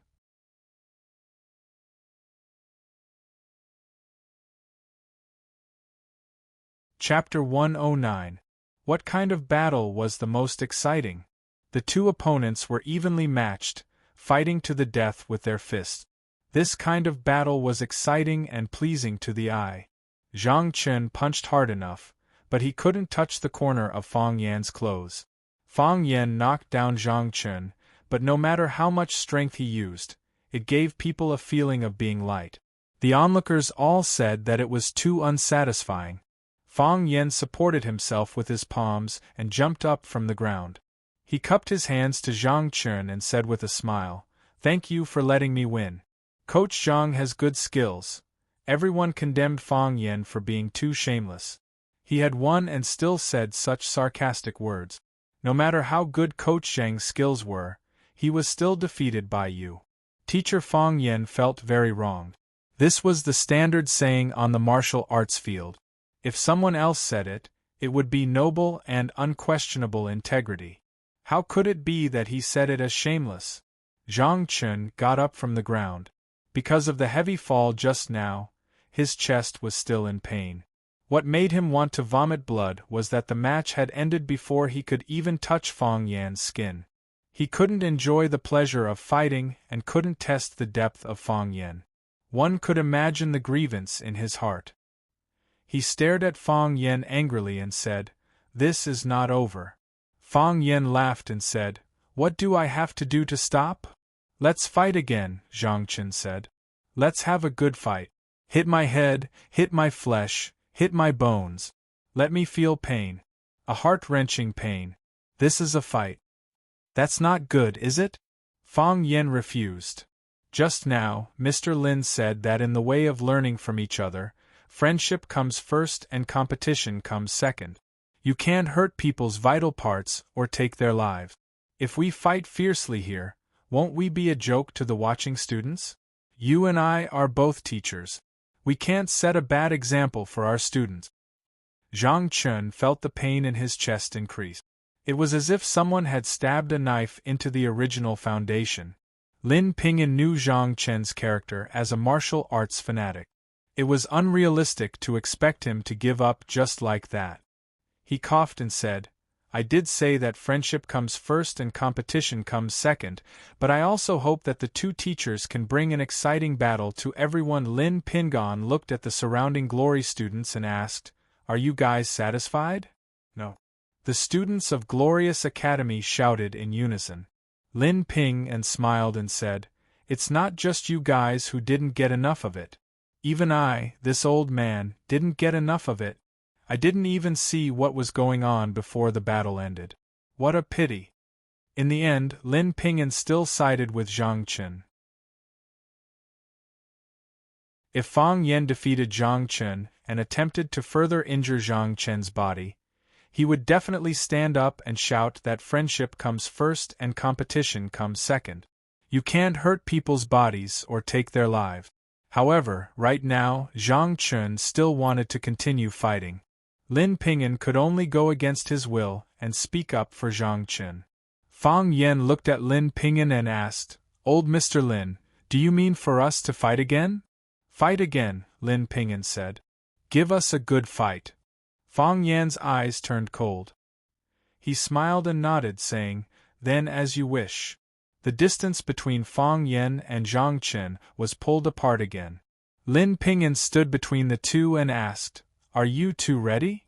"Ready." Fang Yan and Zhang Chen said at the same time. "Begin." Lin Pingyan's hand chopped down again. As soon as Lin Pingyan's voice fell, Fang Yan's body disappeared from where he stood. "Ah!" someone exclaimed, because when their eyes scanned the figure of Fang Yan, he had already rushed in front of Zhang Chen and punched towards Zhang Chen's face. He rushed forward and punched in a straight line. It was exactly the same move that Zhang Chen had just used. The difference was that Fang Yan was faster and punched more fiercely. It was so fast that you couldn't catch his trace and so fast that you couldn't hear the whistling wind. Zhang Chen wanted to dodge but found that he couldn't. Just when he wanted to retreat, the fist was already in front of him. Bang! Fang Yan's fist hit Zhang Chen's face. With a crack sound, Zhang Chen's nose was broken. The nose was one of the most vulnerable parts of the human body. A slight hit would cause blood to spurt out. Dark red blood sprayed out and splashed in the direction that Fang Yan was rushing from. Seeing that Fang Yan's face was about to be dyed with blood, he turned on one leg and avoided the scattered blood. He had already jumped into the arms of Zhang Chen. Fang Yan's hands turned into claws and grabbed Zhang Chen's camouflage sportswear. He pulled his body down and his right knee hit his stomach. If the punch to the bridge of the nose was still bearable, then the lethal force of the knee hitting the abdomen was too great. Even if Zhang Chen's resistance to blows was amazing, he still couldn't help but let out a cry of pain. Ugh! Zhang Chen groaned and his body staggered backward. Dong dong! When he was about to take the third step out of danger, Fang Yan's body leaned forward slightly and grabbed his arm. Like a dragonfly touching the water, he pushed and pulled. He pushed forward to reduce the force and pulled back to control it. Then, Zhang Chen's body fell in the direction of Fang Yan again. So dirty. Fang Yan frowned when he saw his blood-stained face and clothes. With a kick, Zhang Chen's body flew into the air. Boom! Such a big piece of meat fell on the floor, making a sound that sent chills down one's spine. Falling from such a high place, his bones would probably fall apart, right? A fatal blow. Fang Yan used Zhang Chen's move to defeat him. Zhang Chen didn't have any ability to fight back. What did this mean? It meant that the two of them weren't from the same world. They weren't on the same level at all. Fang Yan could completely suppress him and beat him down. The whole place was quiet. No one talked, no one laughed, and no one answered Fang Yan's question. Even their breathing felt so heavy. Zhang Chen, Glory Martial Arts School's ace coach, Huaqing's 3-time MMA champion, and was still called Huaqing's MMA king. How could he be so weak in front of this man? Although it wasn't hot-blooded, it wasn't exciting, and there were no punches hitting flesh. However, everyone was shocked by what they saw. Shocked by his strength. Shocked by his unbelievable strength. They felt their hearts pounding as if they were about to jump out of their chests. Fang Yan scanned the whole place and said with a smile, "Sorry? I can't show you the scene of you punching me and I kicking you." Glory Martial Arts School students finally came to their senses. Some of the students ran toward Zhang Chen, wanting to help him up and check on his injuries. More people surrounded Fang Yan, preparing to use their advantage in numbers to punish this arrogant and ruthless person. Wang Hui's expression was ferocious. He led the crowd forward and roared, "Stop him and avenge the coach." Fang Yan didn't hide or evade. He stood proudly without fear. He stood in place without moving, as if waiting for those students who had lost control of their emotions to rush over. Baldy was alone. Seeing that these students wanted to gang up on Fang Yan, he desperately squeezed forward and shouted, "Get out of the way, get out of the way, I'm from the security department."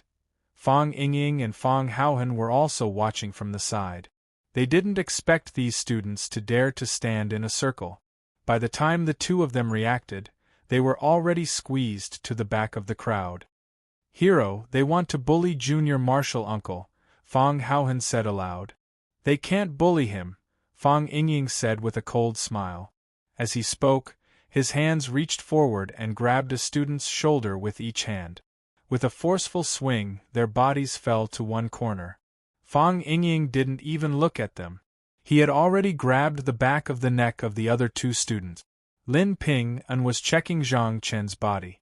Seeing that these guys wanted to gang up on him, he immediately stopped them. "What are you doing? What do you want? Get back, get back. Disciplinary team, disciplinary team." The first student rushed toward Fang Yan. He punched Fang Yan's body. Fang Yan leaned his body slightly and grabbed his arm. The opponent's fist didn't stop. He stabbed the chest of a student on the opposite side. Another attacker slashed at Fang Yan's ribs with his saber. Fang Yan pulled his saber back, and the student spun on the spot. He became a sandbag in front of Fang Yan, and was beaten black and blue by countless people. The third attacker was sent flying by Fang Yan with a kick. The fourth attacker was knocked to the ground by Fang Yan's knee. Fang Yan moved. He actually took the initiative to walk toward the crowd and toward the entrance of Hall Number 1. "If I want to leave, who can stop me?" Fang Yan shouted arrogantly. He reached out his hand. While the student in front of him was still hesitating whether to hit his face or kick him, he slapped him down. At the same time, the two of them quickly changed positions. It turned out that Fang Yan was behind him and the student was in front of him. In an instant, he became the student in front of Fang Yan.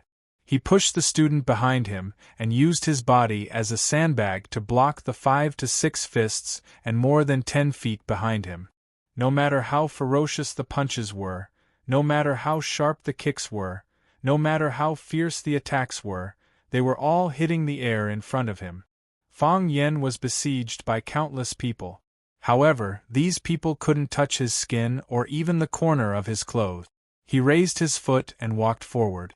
He didn't turn left or right. He walked straight out, as if he was taking a leisurely stroll in a courtyard. Some students rushed over, but when they saw Fang Yan's smiling face, they quickly retreated. More students parted on both sides, allowing Fang Yan to walk past them effortlessly. Occasionally, someone wanted to sneak up on him but was kicked to the ground by Fang Yan. In the end, no one dared to stand up to challenge Fang Yan. They wanted to challenge this terrifying demon. Fang Yan stopped in his tracks. He stood on the stone road. He stood in the middle of the campus. He glanced at the glorious students in front and behind him and said loudly, "Are you not convinced? Do you feel like a wild chicken with weeds? I am stronger than you. I am stronger than you. Now you can only do one thing. Raise your head and look up to the existence of people like me."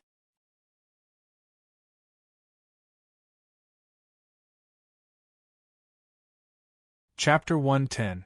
At that time, the red sun in the sky had just bloomed a warm light, and the bright red triangular plum blossoms had covered the gray mottled walls.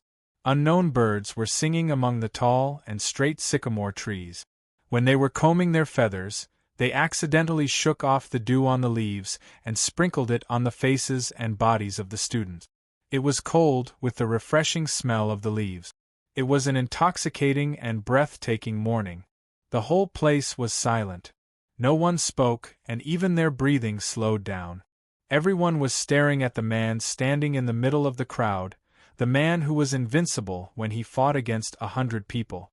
He was delicate and handsome, and his face was repulsive. He was gentle and modest, and he was arrogant and arrogant. He was cruel and merciless, and he was compassionate. He had defeated the ace coach of Glory.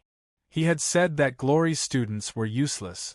Everyone should hate him and ostracize him. However, from the bottom of their hearts, they had a strange impression of him. From the beginning until now, he had not seriously injured any of the students who had surrounded him. Even if he said it too bluntly and harshly, didn't this prove that he was a frank and sincere man? People who practiced martial arts most admired those who were stronger than them. Fang Yen had conquered them with his valiant strength and won their heartfelt respect. Except for Fang Yen, who else could be like him? Qin Etienne slightly raised her head, and under the direct light, her beautiful eyes were full of brilliance.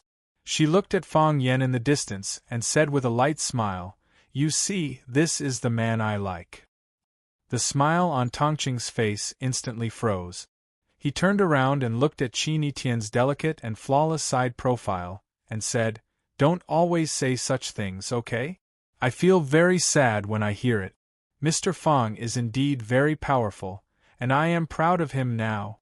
But, do you know that one sentence of yours can completely destroy other people's good mood?" Qin Etienne still looked at Fang Yen, and said without turning her head, "But what should I do? I don't like to lie and pretend." Tangqing felt like he was about to cry. Surrounded by Fang Yingying and Fang Haohan, and accompanied by Baldy, Fang Yen walked out of the crowd and walked toward the gate of Glory Martial Arts School. Baldy felt that he had never looked so good before. He thought that his bald head, which had only a few hairs left, must be shining so brightly that they could not open their eyes. He waved his hand at the radiant academy students who were following behind him and saluting him, saying, go back, there's no need to send me off." After thinking for a moment, he added, "You little brats, if you dare to cause trouble at the entrance of Rosefinch Secondary again, just wait and see how I'll deal with you. If I can't deal with you, I'll let Teacher Fang Yen deal with you." The students of Glory Martial School chuckled, not taking Baldy's threat seriously at all. "You still dare to laugh, see if I don't tear your mouths apart." Baldy shouted angrily, feeling that he had lost face. "Can't you see that I'm wearing a big tiger skin? Why aren't you guys afraid at all? I'm really worried for you guys." Baldy. Fang Yen couldn't help but shout. According to Fang Yan's plan, after the speech just now, he should not speak anymore. What he needed to do was to hold his head high and his chest out. With a warm, modest, pure, and enigmatic smile on his face, he would walk through the crowd under the protection of his 2 bodyguards and walk out of the school gate. Of course, the image of these 2 bodyguards was really too bad. One was short and fat, and the other was tall and skinny. It would be best if they could be swapped. They were not worthy of the noble style that he had created with his beautiful artistic conception. Although red leaves needed green leaves to go with it, Fang Yen had every reason to believe that even if he was placed in the middle of a group of red leaves, he would still give off the feeling that he was outshining others. Yes, he was such an ordinary, yet not ordinary, simple, yet not concise man. If the appearance of Fang Yingying and Fang Haohan was barely acceptable, then Baldy following behind him and acting cute was really intolerable. "Please, you're just losing hair, not blind. How can you say such things at this time?" Thus, Fang Yen had no choice but to scold him. Hearing Fang Yen call out his name, Baldy became even more proud. He glanced at the glorious students proudly, with a look that said, "Don't you dare offend me, or I'll beat you up." He trotted to the front of Fang Yen and said, "Mr. Fang, are you looking for me? Don't speak." Fang Yen said, "Okay." Baldy nodded in agreement. After thinking for a while, he asked again, "Why? Don't speak." "Okay, I won't speak. But tell me why." Fang Ying beat him up. Fang Yen. A hoarse voice shouted loudly. Fang Yen suddenly turned around and saw Zhang Chen, who had been beaten to the ground by him, walking quickly towards him with the help of a few students. Fang Yan's eyelids drooped slightly. He didn't know why Zhang Chen still chased after him at this time. Could it be that he was still not convinced? Fang Ying and Fang Haohan looked at each other and stood in front of Fang Yen, one on the left and one on the right. Baldy was a beat slower, and he used his thin body to stand in front of hero and man. Fang Yen had the urge to kick them all away. "Zhang Chen is already injured like this, why are you guys standing in front of me? Even if you want to steal the limelight, you don't have to be so blatant, right? Coach Zhang, are you okay? Coach, how are your injuries?" Coach, wherever Zhang Chen went, the students would greet him respectfully. They didn't look down on him just because he lost the battle with Fang Yen. On the contrary, after witnessing Fang Yan's true strength, the students of Glory Martial Arts School respected and admired Zhang Chen even more. It should be known that not everyone could last so long in front of Fang Yen. If they asked themselves honestly, they wouldn't be able to do it. Zhang Chen ignored the concerned questions of the students and walked straight towards Fang Yen. His body was slightly bent, and it was obvious that his shoulder or spine was injured. His right leg was a little strained when he took a step. He probably sprained it or injured it. His face was covered in blood, his hair was messy, and his clothes were wrinkled and covered in dust. He looked miserable. However, his eyes were still bright and sharp. He stared at Fang Yen without blinking, as if he was afraid that if he blinked, Fang Yen would disappear. Zhang Chen finally stood in front of Fang Yen. He raised his head and looked at Fang Yan's eyes with a serious expression. Fang Yen didn't speak, and neither did Zhang Chen. The two of them looked at each other affectionately, as if they were lovers about to part. Being stared at by a man like that for a long time, Fang Yen really felt a little uncomfortable. He cupped his hands towards Zhang Chen and said, "Swords have no eyes, fists and feet are merciless. Sometimes on the martial arts field, even if you want to stop, you have no choice. If I hit too hard, please forgive me, Coach Zhang." "I want to worship you as my teacher," Zhang Chen said. "What?" Fang Yen couldn't believe his ears. "I want to worship you as my teacher," Zhang Chen said again. His voice was louder than before, and his expression was more determined and persistent. "Please accept me as your disciple." The teachers and students of Glory Martial School were all stunned. Zhang Chen wanted to worship Fang Yen as his teacher? Zhang Chen was their coach, their teacher. If he worshipped Fang Yen as his teacher, then, what should they call Fang Yen? With such a close relationship, how would they fight in the future? Fang Yen looked at Zhang Chen's eyes and knew that this man wasn't lying. He really wanted to worship him as his teacher. Fang Yen refused and said, "Coach Zhang, don't joke around. How am I qualified to be your teacher? Coach Zhang has ample stamina and rich fighting experience. As long as he practices diligently, he will definitely have even more extraordinary achievements in the future. I'm not joking. I really want to worship you as my teacher. I definitely want to worship you as my teacher," Zhang Chen said with a heavy voice. Because his emotions were too agitated, the wound on his chest was pulled, and he even covered his mouth and coughed a few times. "Before today, before sparring with you, I also thought that I had extraordinary strength and rich fighting experience, and that there was almost no one in Huaqing who could match me. But, after sparring with Mr. Fong, I realized how laughable my thoughts were. There is always someone better than you out there. The old ancestor has never lied to us. I know how big the gap between us is, a gap higher than the sky and deeper than the sea. You have the qualifications to be my teacher, but I'm afraid that I don't have the qualifications to be your disciple. Zhang Chen bowed his head and bowed, almost using a pleading tone to say, Mr. Fong, please accept me as your disciple. Fong Yen sighed softly and said, Coach Zhang, I can't accept you as my disciple. I'm just a teacher, a language teacher. The martial arts I learned are to strengthen my body, and I've never thought of using it for anything else. I'm a low-key person, and I don't want my life to become overly complicated. So, let's maintain the status quo. You continue to be the coach of Brilliant Martial Arts School, and I'll continue to be my language teacher at Rosefinch Secondary. When we're free, let's meet up for a drink. It's that simple. Fong Yen waved his hand and said, I have to go back. The next 2 periods are language classes.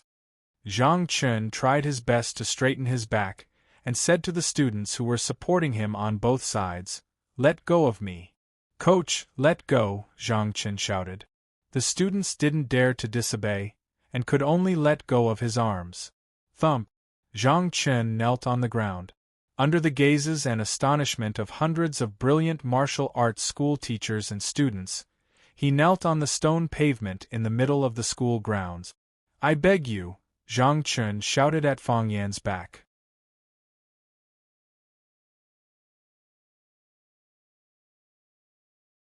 Chapter 111. A man's knees were gold. Zhang Chen's kneeling really gave Fong Yan a headache. Accept it? That was not realistic. It was not like what was written in novels or movies. The reason was that Kung Fu was only passed on to males and not females. Although Fong Yan knew that there were indeed many sects that still adhered to such a rule, they would rather let their Kung Fu be lost than teach it to outsiders. However, Fong Tai Chi was open to the public. Whether it was Fong Yingying or Fong Haohan, they were not members of the Fong family. Mo Qingdi, who was originally trained by the Fong family to be their successor, was also not a member of the Fong family. He was just a language teacher. He could run away at any time. His own Tai Chi heart was stagnant. Fong Yingying and Fong Haohan's jobs had not been settled. He had too many important things to do. How could he have time and energy to train disciples? Refuse? That was for sure. However, if it was not handled well, it might hurt this sincere and persistent man. This was also what Fong Yan did not want to see. He walked back again and stood in front of Zhang Chen. He said, Coach Zhang, you are forcing me. Zhang Chen looked up at Fong Yan and said, I know. In front of my students, in front of my colleagues, in the school where I have worked for 10 years, in front of a man who is about the same age as my students, I am also in a difficult position. I am also forcing myself. But, Teacher Fong, you can't understand what Kung Fu means to me. You don't know what he means to me. He is all I have. I live for it because I still have a body of martial arts. I want to improve. I want to be strong. I want to be like Mr. Fong. I know that I only have brute force. I haven't found the skill to use it. Mr. Fong, please teach me. Mr. Fong, please teach me. What should I do? Needless to say, Zhang Chen's comprehension was very high. After exchanging blows with Fong Yan, he had already discovered his shortcoming. In the past, he only used to hit people with force. Today, he discovered another realm from Fong Yan. Fong Yan didn't use much strength. When he hit people, it was easy and casual. In fact, he even borrowed the strength of the attacker. But you didn't even get to touch the corner of his clothes before you were knocked down by him. This was the difference between the two of them. Of course, this was only what he could see with his naked eye. There were also many things that he couldn't see with his naked eyes.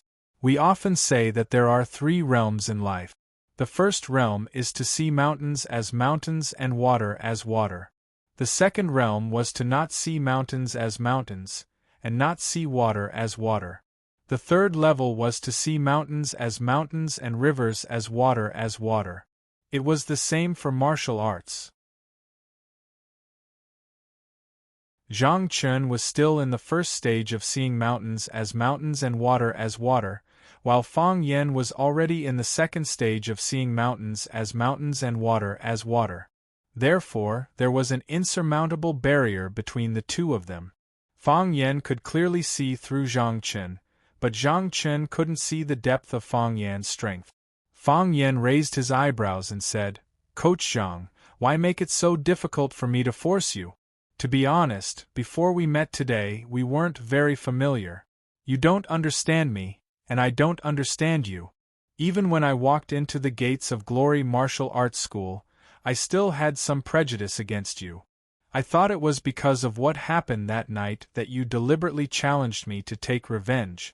Of course, now that I've come into contact with Coach Zhang, I know that my thoughts were gauging the heart of a gentleman with my own mean measure. Coach Zhang's character and strength are both trustworthy.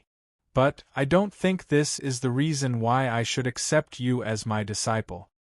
You're anxious to improve, anxious to become stronger. I'm the same as you. I'm also anxious to improve. I also have stronger people to defeat. I'm very busy every day. So, you too. So, let's talk about becoming your disciple in the future." Seeing the disappointment and pain in Zhang Chen's eyes, Fang Yan couldn't bear it and said, "However, we can be friends. In the future, if you have any doubts or questions, you can ask and we can discuss them together. Two people discussing is always better than one person thinking bitterly, right? Come, get up. Don't kneel."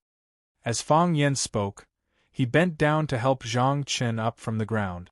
Kneeling in front of him in front of so many people, what was this? Fang Yan couldn't bear it. "No, I must become your disciple."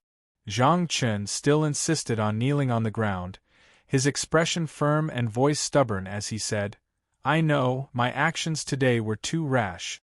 I know your rules. Accepting a disciple doesn't just look at the disciple's comprehension, it's more important to look at the disciple's temperament. You still don't understand me, so not accepting me is a matter of course. I will persist, I will definitely wait until you are willing to accept me as your disciple." Fang Yan looked deeply at Zhang Chen, patted his shoulder hard and said, "Find some alcohol to rub your wounds. Don't do any extreme exercises these few days." After saying that, Fang Yan turned and left. Fang Yingying and Fang Haohan, the two dutiful bodyguards, immediately followed. Baldy wanted to say a few more harsh words, but he didn't know what else to say after holding it in for a long time. He waved his hand and left behind Fang Yan in a very stylish manner. Fang Yan. At the entrance of Brilliant Martial Arts School, a clear girl's voice came from behind. Fang Yan turned around and saw Qin Etian in rosefinch uniform running towards him. Tang Qing was a competent follower, following closely behind Qin Etian. "Why are you two here?" Fang Yan asked doubtfully. Qin Etian looked up and smiled lightly, saying, "If you say you only saw me now, I will pretend to be deceived by you. Okay?" Fang Yan knew that his lie was seen through by Qin Etian. He had indeed seen Qin Etian and Tang Qing standing outside the crowd a long time ago. In a strange place like Brilliant Martial Arts School, where there were many boys and almost zero girls, it was hard not to notice a stunning girl like Qin Etian. Fang Yan smiled awkwardly and said, "What's the matter?" "Nothing," Qin Etian said. "I ran over to ask you a question." "What question?" "Fang Yan, I like you more and more, what should I do?" Fang Yan blushed and pretended to be angry. "What are you talking about? Hurry back to class."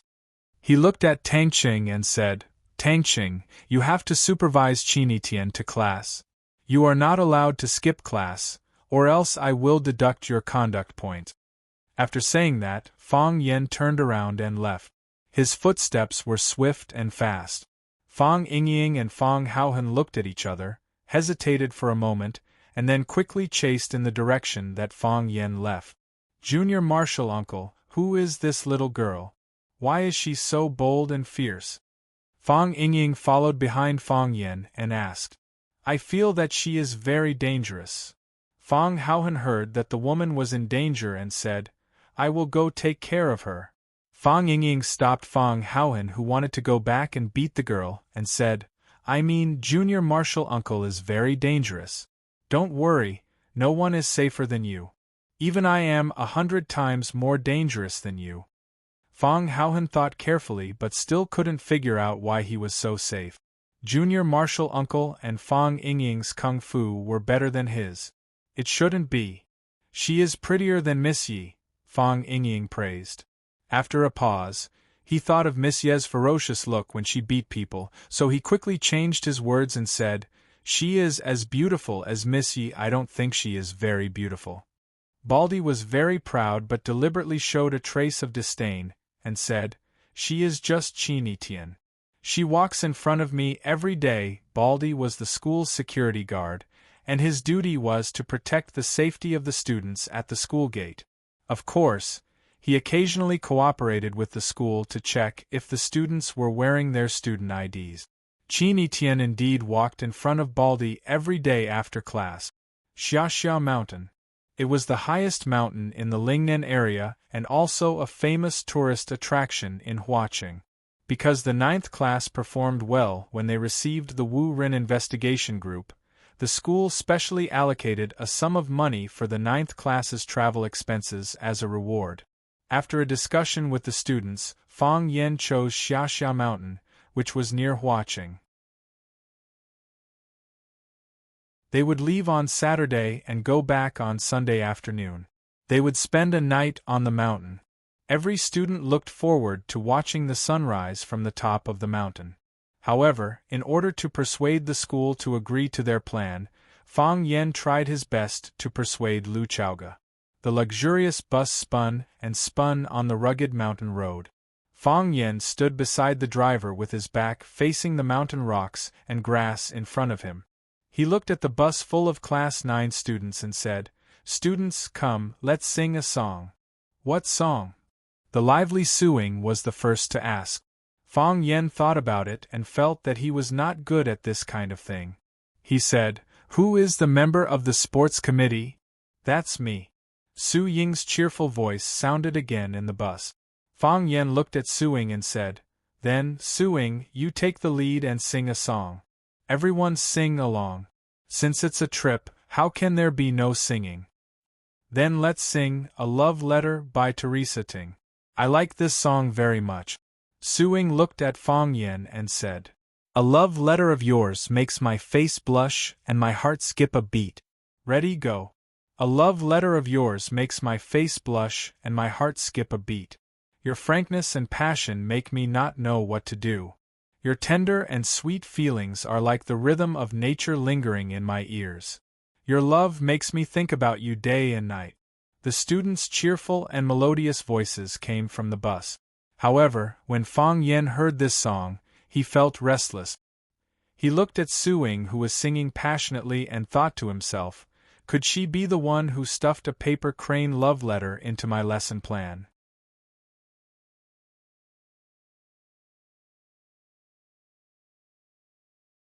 Chapter 112. The stream flowed gently and the waterfall flowed violently. The colorful mountain scenery made people feel like they were in a fairyland painting. In the 10th month of the human world, fiery red maple leaves covered the mountains and plains like sunset. This was the origin of the name Sunset Sacrifice Mountain. Beside a small stream in the depths of the mountain forest, 2 young and cute girls were sitting on a small stool, concentrating on drawing on a drawing board. They had obviously been here for a long time. The meticulous painting on the drawing board had already entered the stage of rendering. The so-called rendering was used to express the brightness and darkness of the painting on the draft. Using 2 relatively large big cloud brushes, one would be dipped in ink while the other would be dipped in water. Before the ink dried, they would use water to release the ink, creating a natural transition. Rendering was the foundation of a painting's success. If the ink was too thick, it would be too dark. If the ink was too shallow, it would appear blank. Therefore, the two girls didn't dare to be careless in the slightest. After finishing the last stroke, Yuan Lin threw the brush in her hand into the toolbox and seriously looked at the work on the drawing board. She said with a smile, "It seems that there's a piece that hasn't been released. It seems that the control of the fire isn't good enough. I can only paint this piece as a stone when I'm dyeing it. However, in this way, my sunset sacrifice autumn charm can only be called sunset sacrifice scenery. What a failure!" The girl was wearing white casual pants, red casual shoes, and a white t-shirt with a cartoon pattern printed on it. She had a small cherry mouth and a straight nose. Her skin was delicate and white, and her facial features were so exquisite that there were almost no flaws. Her long black hair fell over her shoulders, making her look obedient and cute. Not hearing a reply from her companion, Yuan Lin turned to look at Jiang Qin, who was not far behind her, and shouted, "Dear, dear, what are you doing? Can you hear me?" Jiang Qin raised his head and glanced at Yuan Lin, then quickly shifted his gaze back to the drawing board in front of him. He said, "Wait. I haven't finished rendering yet." Her long hair was tied into countless small braids, revealing a clean and cute forehead. Some people said that those who dared to reveal their smooth forehead were either handsome or beautiful. This saying might not be suitable for everyone. After all, Sister Feng also had such a hairstyle, but it was fully fulfilled on this girl. The sky-blue skinny jeans were stained with a lot of paint, and the colorful canvas shoes looked a little old, but it gave off an artistic feeling. She wore a white singlet, revealing a large portion of her snow-white neck and sexy collarbone. It was covered with a plaid striped shirt. Only the bottom two buttons of the shirt were fastened, making it look casual and fashionable. She was also a beautiful girl. At first glance, she looked somewhat similar to Yuan Lin. However, upon closer inspection, one could see that the two of them were clearly different. Yuan Lin looked obedient and docile, but her personality was lively and quick-witted, while Jiang Qin's dressing style was like a ghost horse, but it gave people a lazy and gentle feeling. Their looks and personalities contradicted each other, yet they were a perfect match. Perhaps this is what we often say: when a person lacks something, he will chase after it. Your painting skills are better than mine. Teacher also said that you are more talented than me. Usually you finish painting before me. Why are you slower than me today? A smile appeared on the corner of Yuan Lin's mouth. She suddenly ran toward Jiang Qin and said, "What are you painting? Let me see." Clatter! Jiang Qin immediately put down the brush and quickly took out a piece of white paper from under the drawing board to cover the painting he was just developing. Yuan Lin could only see a vague shadow, so she couldn't determine what Jiang Qin was painting. She pouted and said, "Jiang Qin, you are not loyal. I have shown you my painting. Why don't you show me yours? Didn't you say you want to paint maple falling full stream?" Not far from them, there was a small stream. The water was clear, and there were countless withered maple leaves falling from it. Jiang Qin liked it at first sight, so he wanted to paint this scene. He also gave it a name, Maple Falling Full Stream. "Yuan Lin, you are so annoying," Jiang Qin said with a red face. "How am I annoying? I just want to see your painting. If you want to see mine, please feel free. I'm not going to be secretive like some people are." "Humph, you have a guilty conscience," Yuan Lin said with disdain. She suddenly seemed to understand something. She looked at Jiang Qin with a strange look and said, "Jiang Qin, you are not painting that, are you?" Jiang Qin's cheeks became redder. He pretended to be righteous and said rudely, "How am I feeling guilty? What do I have to feel guilty about? My maple falling full stream is not finished yet. Of course, I can't show it to you. I want to show my work in the most perfect way. It is still gray now. Why must I show it to you?" "No." Yuan Lin stared at Jiang Qin with sparkling eyes and said, "That's not the reason. There must be another reason." "No." "There is. If I say there isn't, then there isn't. If I say there is, then there is." Think what you want. If you want to prove yourself, then show me your painting. I won't. Why should I prove it to you? You have a guilty conscience. You are a thief. You are a ghost. Annoying ghost. Amidst the red leaves and green grass, the two girls quarreled with each other. Their coquettish and somewhat embarrassed appearance, and their clear and melodious voice, like the tinkling sound of a clear spring behind them, made people feel relaxed and happy, and made people want to draw them into a painting. Jiang Qin and Yuan Lin lay side by side on the maple leaves in the grass, looking at the fiery red maple tree above their heads in a daze. After a long time, Yuan Lin asked, "Are you still thinking about him?" "Thinking?" Jiang Qin sighed softly. "Rather than thinking, it is better to say that I miss him." "Then I still miss him," Yuan Lin said. "For women like us, if we sigh for a man, it means that we have him in our hearts. You can't lie to me because you can't lie to yourself. At our age, saying that love is too extravagant. It is just a beautiful memory in life. In the future, we will experience countless such fragments, and when these pictures are pieced together, it will be our lifetime of love. It is just that my time with him is too short. It is so short that I don't know what to recall even if I try my best."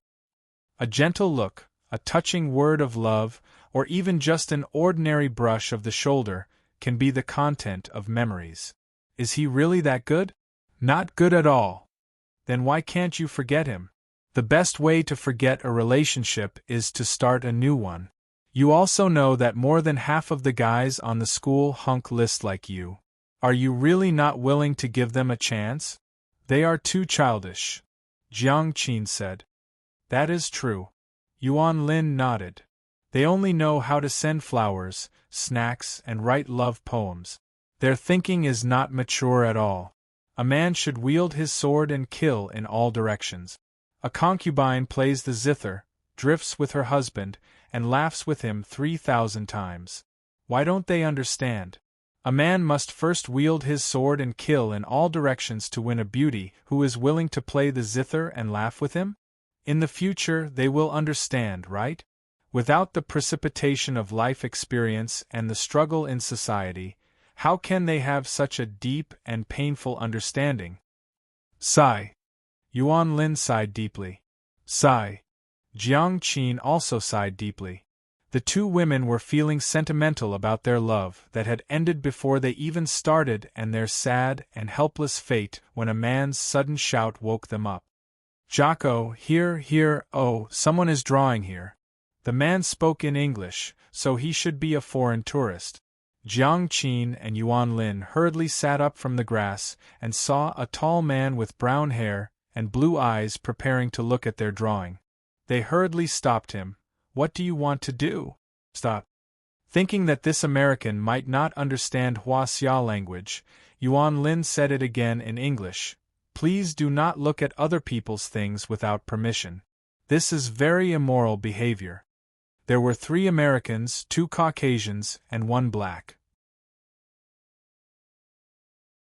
They all had the typical tall figure of Westerners, and they were also very good-looking. They carried a huge bag on their backs and had professional Hasselblad cameras around their neck. Seeing 2 excessively beautiful girls jump out of the grass, like 2 fairies falling from the sky, the 3 Americans were pleasantly surprised. Oh, sorry. The dark-skinned Jocko took the initiative to apologize to Jiang Qin and Yuan Lin. It's my friend who is too rude. We should be considered as half of the same profession. When I saw someone drawing, I couldn't help but want to look. He turned out to be speaking Huaxia language. Although he was not very fluent, there was no problem in communicating. He pointed to the camera hanging around his neck and said, "We are photographers. The photographers of National Geographic magazine. You write the beautiful picture in front of you on paper, and we record the beautiful picture with the camera. We are all artists, aren't we?" Hearing that the man claimed to be a photographer of National Geographic magazine, Jiang Qin and Yuan Lin were a little relieved. National Geographic was a very famous travel magazine in the world, and both of them were die-hard fans of National Geographic. After so many years of reading the magazine, now seeing their staff, they felt a sense of surprise and familiarity. Seeing the two girls let down their guard, the smile on Jaco's face became more charming. He took the initiative to reach out to Yuan Lin and said, "Hello, I'm Jaco. This is my companion, Mason. Oh, the one who shook hands with your friend is Bolton." After the introduction, Jaco looked around professionally and said to Jiang Qin and Yuan Lin, "Two beautiful ladies, I have a very important thing to ask of you. Please promise me." "What is it?" "Can you be our models?" Jaco said sincerely.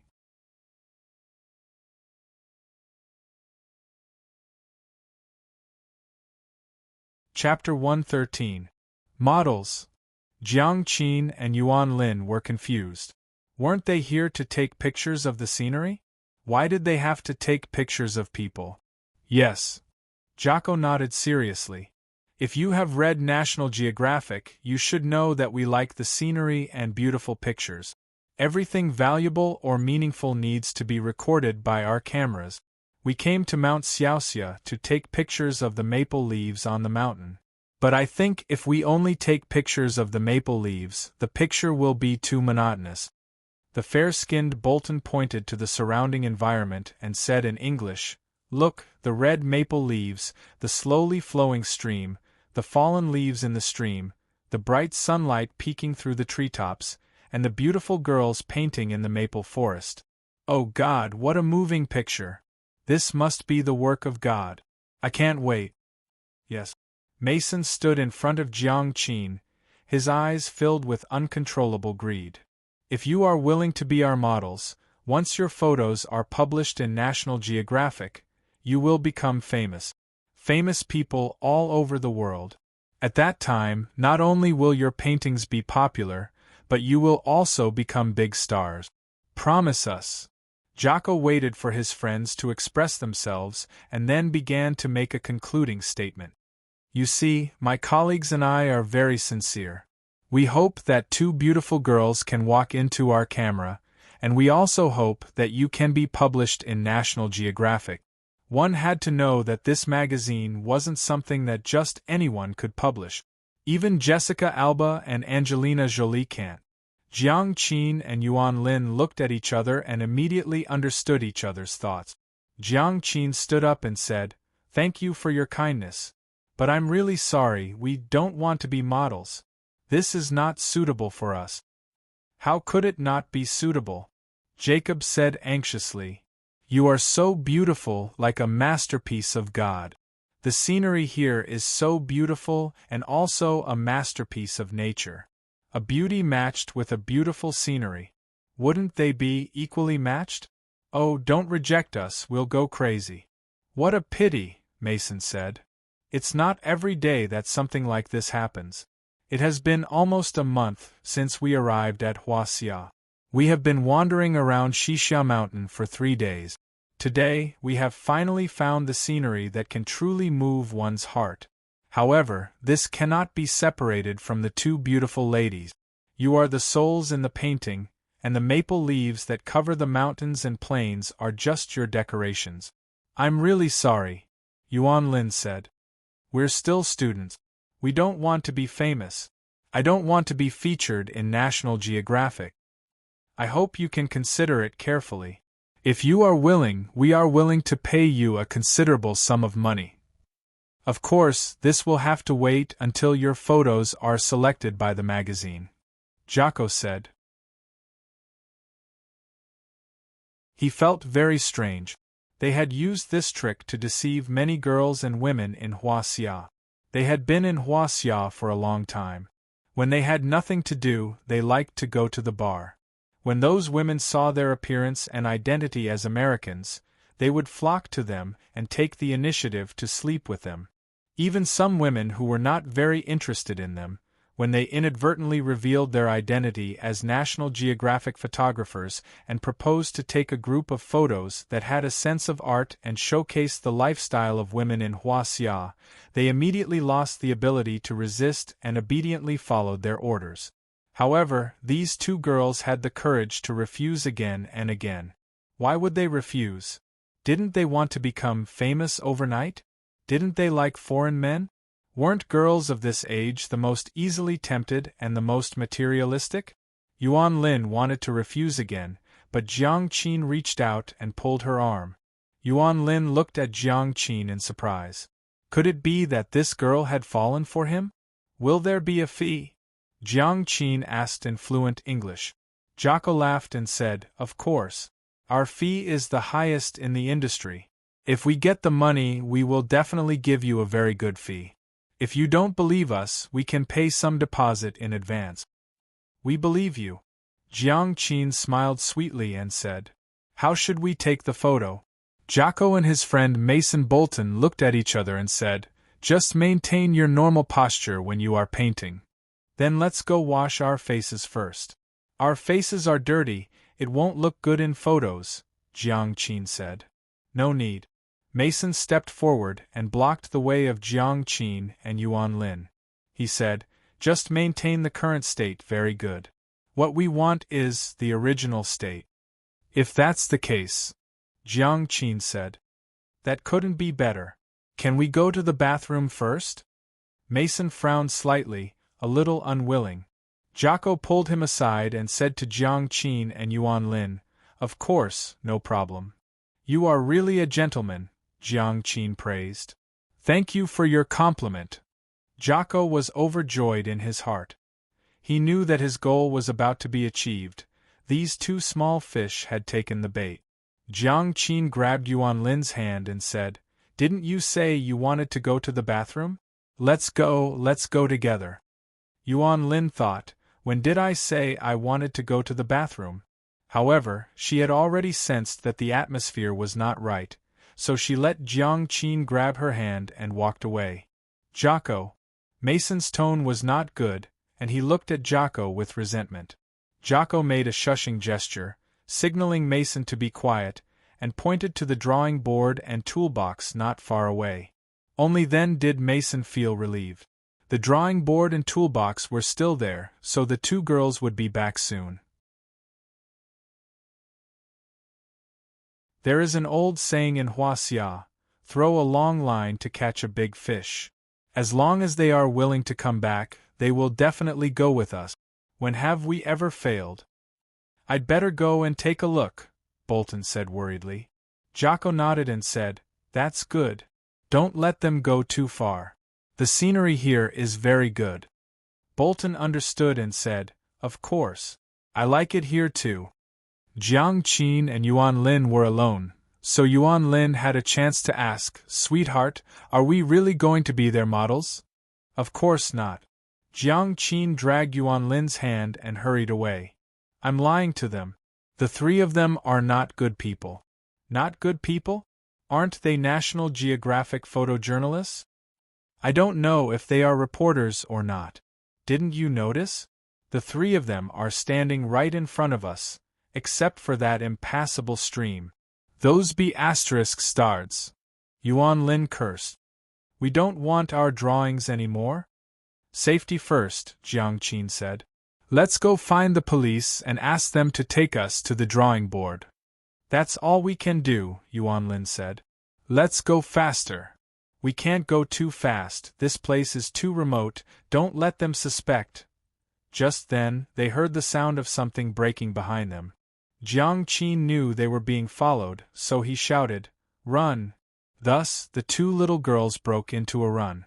Bolton was stunned, knowing that the two girls had seen through their intentions. As he ran, he shouted for his friends, "Jocko, Mason, they're running away." Jocko and Mason were talking and laughing, discussing how to divide the ownership of the two girls. Hearing Bolton's shout, Jocko cursed, "Bitch," and quickly ran in the direction that Jiang Qin and Yuan Lin had just left. Mason was also furious. He ran over and kicked away the two easels on the ground, and also ran in the direction of Jocko. In order to find the scenery that satisfied them, the two girls went to the back mountain that had not been fully developed. The mountain road was rugged and steep, but fortunately, both of them were famous athletes in the school, so they ran very fast. They were very fast, and so were Bolton and the others who had been following them. Seeing that they were about to catch up, Jiang Qin and Yuan Lin shouted, "Help! Help!"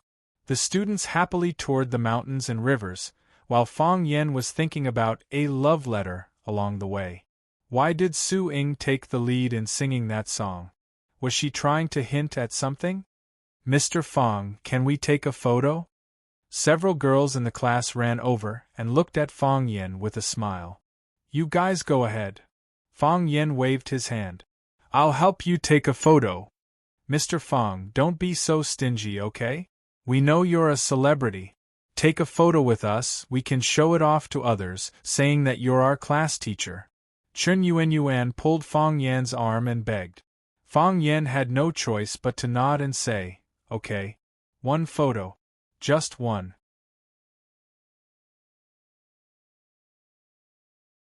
Thus, the girls were like octopuses, crowding around him and sticking to him from all sides. Fang Yan looked awkward and said, "It's too hot, don't stand too close." He was scared by the pornographic photo incident last time. No one cared about his kind reminder. Everyone posed in front of the camera, and the students in charge of taking photos kept pressing the camera button on their mobile phones. Snap, snap. After the group of students finished taking photos, another group of students who were waiting at the side immediately surrounded them. Fang Yan was not only a celebrity in Rosefinch, but he was also very famous in the entire student circle of Huaqing. To be able to take a photo with Mr. Fang Yan was a very prestigious thing for the students. When Fang Yan was stuck in the middle of a group of girls, he saw Jiang Qin and Yuan Lin running over. "What's going on?" Fang Yan was shocked. "There are people who dare to bully the butcher's daughter."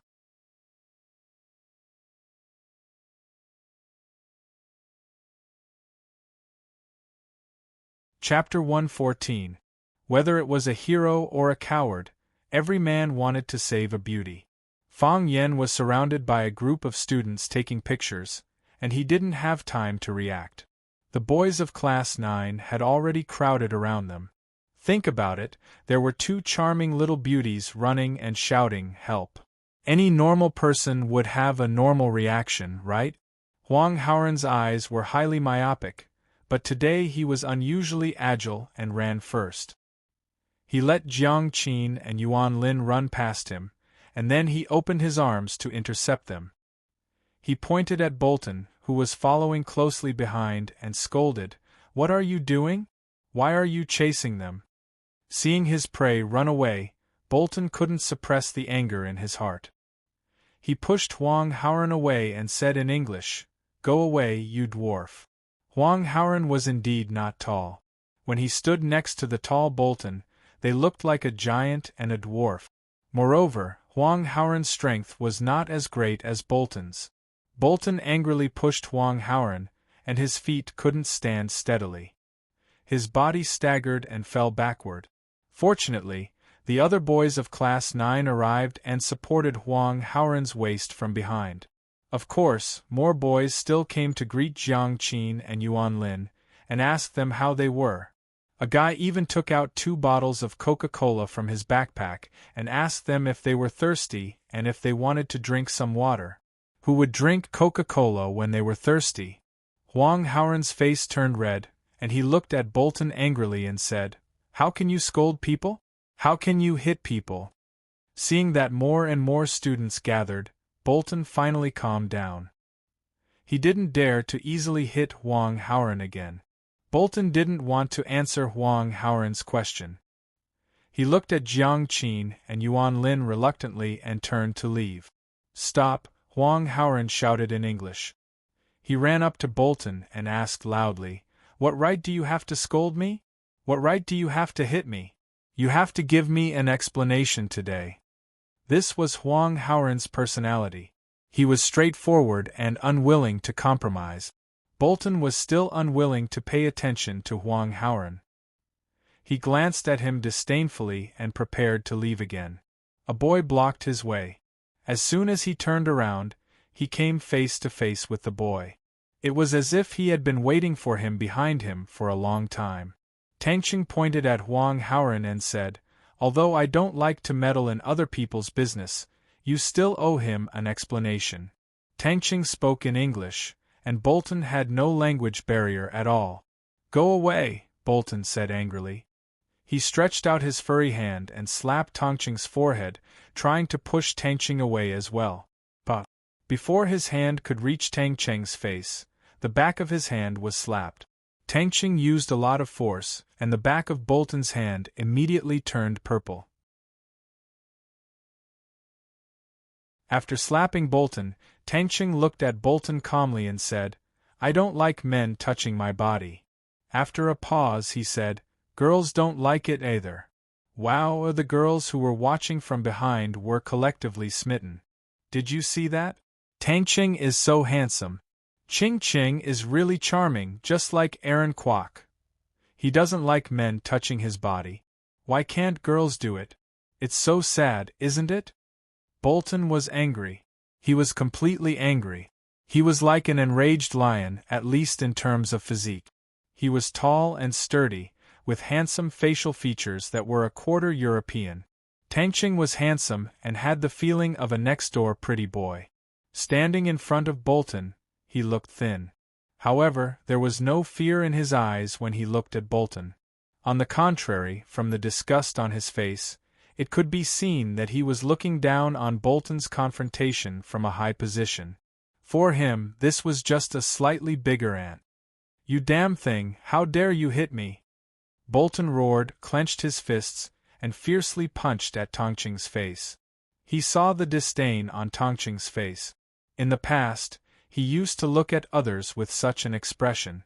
Now, he saw it on someone else's face, and the target was himself. The pride in his heart and the pride accumulated in his bones after being flattered for a long time were suddenly ignited and burned. Tangqing tilted his head and dodged the attack of his long fist. When Bolton's body pounced on him, he dodged slightly, and an uppercut hit his ribs under the armpit. Bang! Bolton let out a muffled groan and fell heavily to the ground. When it came to fighting, Tangqing was a professional.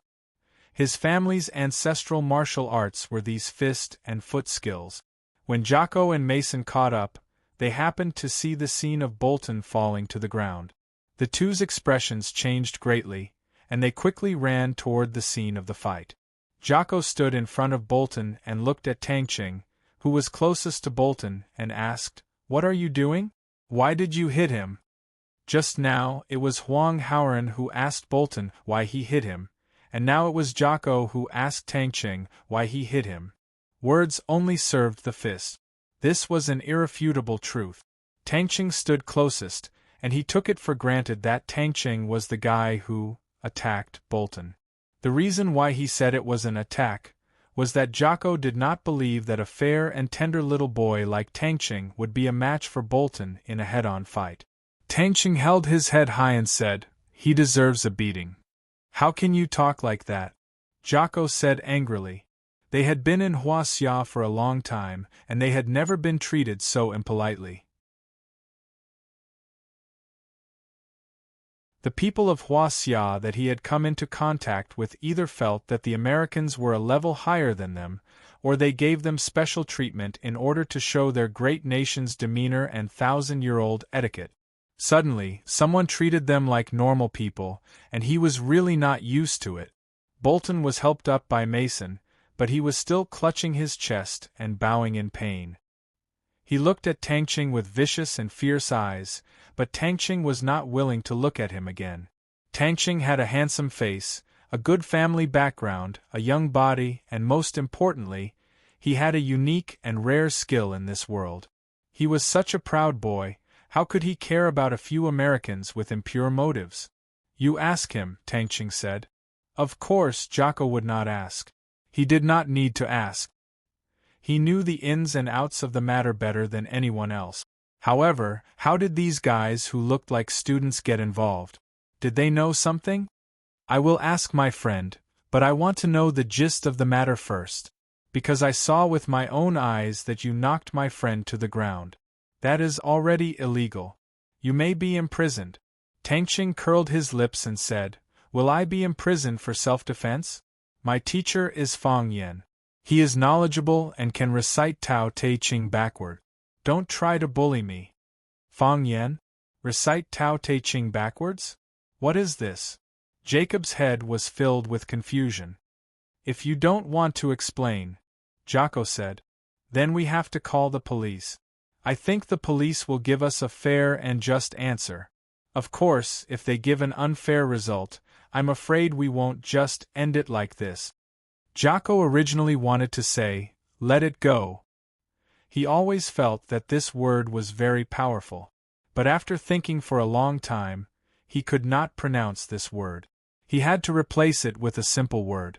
Therefore, he felt that the threat of this sentence was suddenly reduced a lot. "Whatever." Tang Qing shrugged his shoulders indifferently. "Even if you don't call the police, we will call the police. You haven't explained why you 3 men chased after 2 little girls." Jacob's eyes were cold. He felt that his heart and liver began to hurt. This question was really their Achilles' heel. "Of course we can explain." Jacob's expression immediately became angry.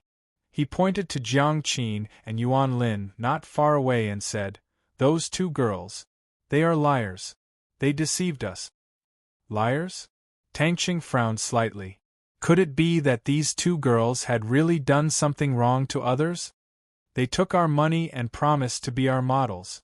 But they took the money and ran away. This is too much. How can they do this? They are not sincere at all, and they don't keep the spirit of the contract." Jacob's performance was so vivid that it really made people doubt the character of Jiang Qin and Yuan Lin. "We chased after them to get the money back. They can't take our money.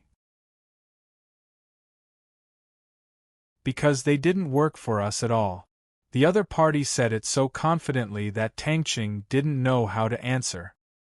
He turned around and wanted to ask Jiang Qin and Yuan Lin to come over and confront the 3 Americans on the spot to let them know the truth of the matter. Then, his pupils dilated, and his expression became abnormally strange. When the students blocked the gangsters and bullies in front of them, their teacher, Fang Yan, hugged the 2 girls and comforted them softly. The 2 girls fell into his arms, so miserable and weak that I couldn't help but feel sorry for them. "How can he do this?" Tang Qing roared in his heart. Through the incident of beating up Chiba Haomu and single-handedly challenging the students of Glorious Martial Arts School, the image of Fang Yan that he had just established in his heart collapsed instantly. On second thought, Qin Tian must be very angry when he saw what Fang Yan did, right? As long as she had a deeper understanding of Fang Yan's character, she would definitely abandon him. In that case, wouldn't my chances increase a lot? As a result, Tang Cheng's heart became joyful again. He looked around for Qin Tian's figure. Thank God she saw it all.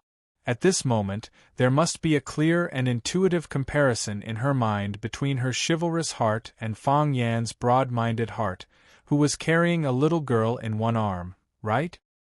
He silently gave Fang Yan 32 thumbs up in his heart. "Mr. Fang, thank you for everything you have done for me."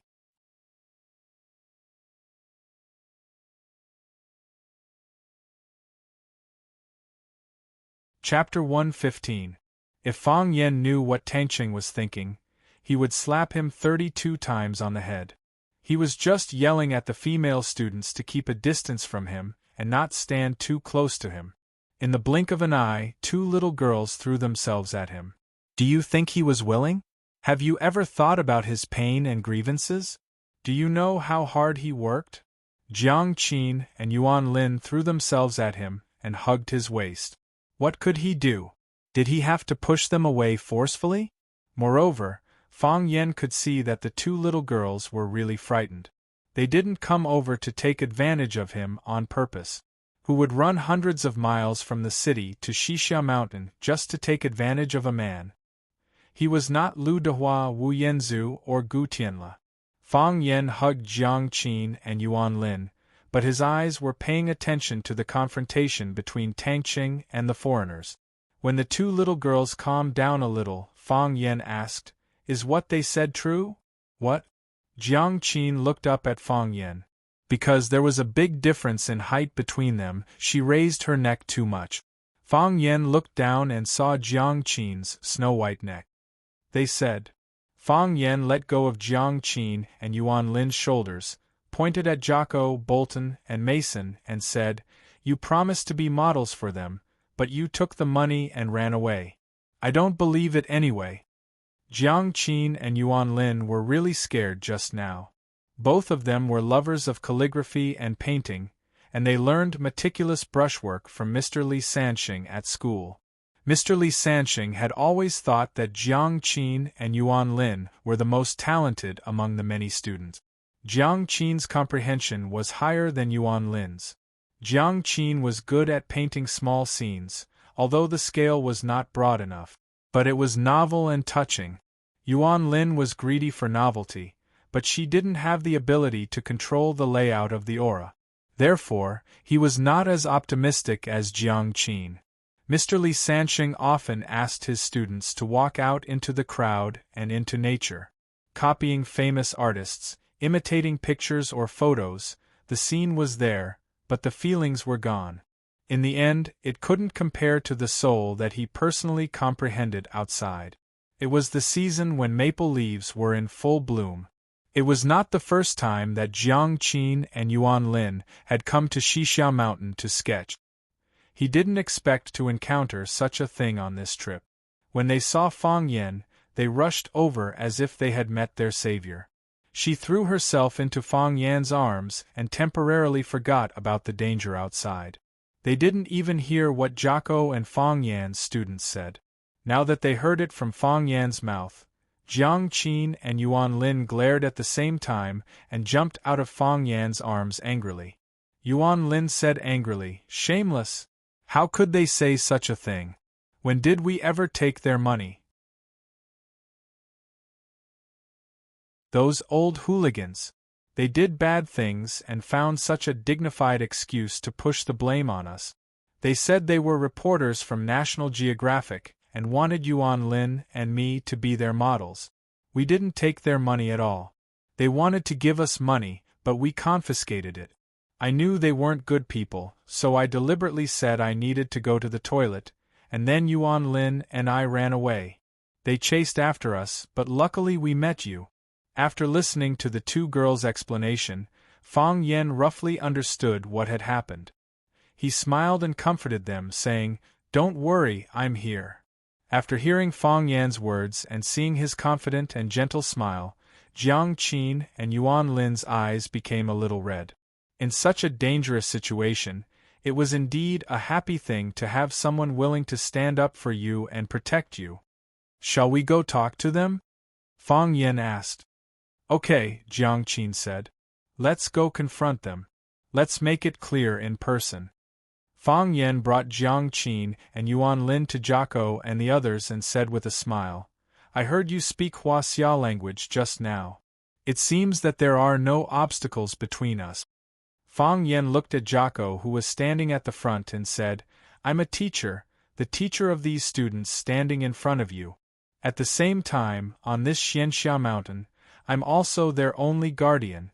All their mistakes and responsibilities will be borne by me. Of course, if they do anything to show their faces, I'll also enjoy some of the glory. Also, the two girls you were chasing are my friends." Fang Yan pointed at Jiang Qin and said, "When I first came to Huaqing, I rented their house." Fang Yan's words were not to explain to Jocko and the others, but to explain to his students. In public, under the gaze of countless students, the two girls had inexplicably thrown themselves into his arms instead of into Tongqing's arms, or into the arms of any other boy. What would they think of their teacher? Only then did everyone understand that these two girls were Mr. Fang's old friends. In this case, it was understandable why they had thrown themselves into Fang Yan's arms. Because they had met someone they knew. In such a critical situation, they would naturally choose to seek comfort from the person they trusted the most. However, the situation I've learned is completely different from what you've said. They said they didn't take your money, and that you were the ones who were plotting against them, so they ran away out of fear. Based on my understanding of them, I believe what they said is the truth. No, this is slander, Jocko said angrily. They took our money, 3,000 yuan. They're lying. Your friends, so of course you're biased towards them and make an unfair judgment. They took your money, what evidence do you have? Fang Yen asked. What evidence do we have? Jocko said. We trusted them wrongly. In the end, they ran away after getting the money. This is too disappointing. Too disappointing. There are too many liars in Huaxia. We didn't take your money. Yuan Lin had a bad temper. She flipped open her pockets to prove her innocence, saying, We don't have a single cent in our pockets. Who knows if you hid it on the road? Jocko said with a sneer. This mountain is so big. If you hid the money, who could find it? You hooligans! Yuan Lin's tears were about to flow out. They were desperately running just now. How could they have the time and mood to hide money on the road? Besides, they didn't take a cent from these people at all. You said you gave them 3,000 yuan, but you can't show any evidence. However, we saw you chasing these two little girls with our own eyes. All of us are witnesses. Fang Yen said with a sharp voice. Your behavior has violated the law of our country. Didn't you say you want to call the police? If you don't call the police, we'll do it for you. We did chase them, but it was to get our money back. Your students hurt my colleagues, and we saw it with our own eyes. Jocko scanned around and said, If there were cameras, this scene must have been recorded. The cameras are also our evidence. Your friend pushed me first. Huang Haoren jumped out and said. Tangqing helped to stop Bolton, which indirectly helped Huang Haoren. Now they wanted to pour dirty water on Tangqing. Huang Haoren certainly couldn't let Tangqing suffer. Fang Yen waved his hand and said, If we are wrong, we are naturally willing to bear the responsibility. We will bear all the responsibility. If you are wrong first, then no matter who you are, you have to bear the same responsibility. Fang Yen looked at Huang Haoren and said, Haoren, call the police. Huang Haoren nodded and immediately took out his mobile phone to call the police. Jocko and his two companions looked at each other. There was some panic in their eyes. Bolton suddenly covered his chest. It hurts. It hurts. I'm dying. I'm going to die, I can't. Oh God, help me. Jocko looked worried and said anxiously, My friend was hurt by you. We have to go to the hospital immediately. With that, he and Mason supported Bolton to escape the scene, regardless of the reaction of Fang Yen and the others. Isn't it too fake? Everyone thought in their hearts. He was fine just now. How could he suddenly be in such pain? Wait! Fang Yen shouted. Jocko didn't look back and threatened, What do you want to do? I'm warning you, if there's anything wrong with my companion, you will all have to bear the responsibility. Not only your companion has a problem, but all three of you have a problem. Fang Yen said. We have already called the police. If you insist on leaving, it will be considered as absconding. I am a civilized person. Don't force me to be uncivilized. Jocko didn't even reply. He just wanted to leave this damn place and these annoying guys as soon as possible. This was a bad start for them, and it was really bad luck for them. Fang Yen raised his toes, and a stone on the ground directly attacked Bolton's calf bone as if it had eyes. Gotcha! Bolton let out a blood-curdling scream as his body fell heavily to the ground. Fang Yen raised his toes again, and another stone flew up and hit Jacob's back heavily. Jacob let out a muffled groan and wanted to continue running. He didn't expect that after taking 2 steps, his legs would give way and he fell to the ground. He still had an expensive camera hanging around his neck. As he fell forward, the camera also hit the stone fiercely. With a bang, it fell to the ground and broke into pieces. Seeing that his 2 companions were attacked one after another, Mason ran faster. Fang Yen searched again and again, but there were no small stones under his feet. Here. At the same time, a stone flew in the direction of Fang Yen. "Thank you." Fang Yen didn't look at it and kicked the stone away. The stone flew toward Mason's body. When Fang Yen felt that the force on his foot was wrong and saw that the stone was the size of a bowl, he couldn't help but be shocked. Who was trying to frame him? If such a big stone were to hit Mason's body, would that blondie still be alive? Fang Yen wailed and ran toward the stone he kicked. You wait. You're tuning in to the Phoenix Knights YouTube channel. Don't forget to subscribe and join us on this journey to catch the most captivating stories.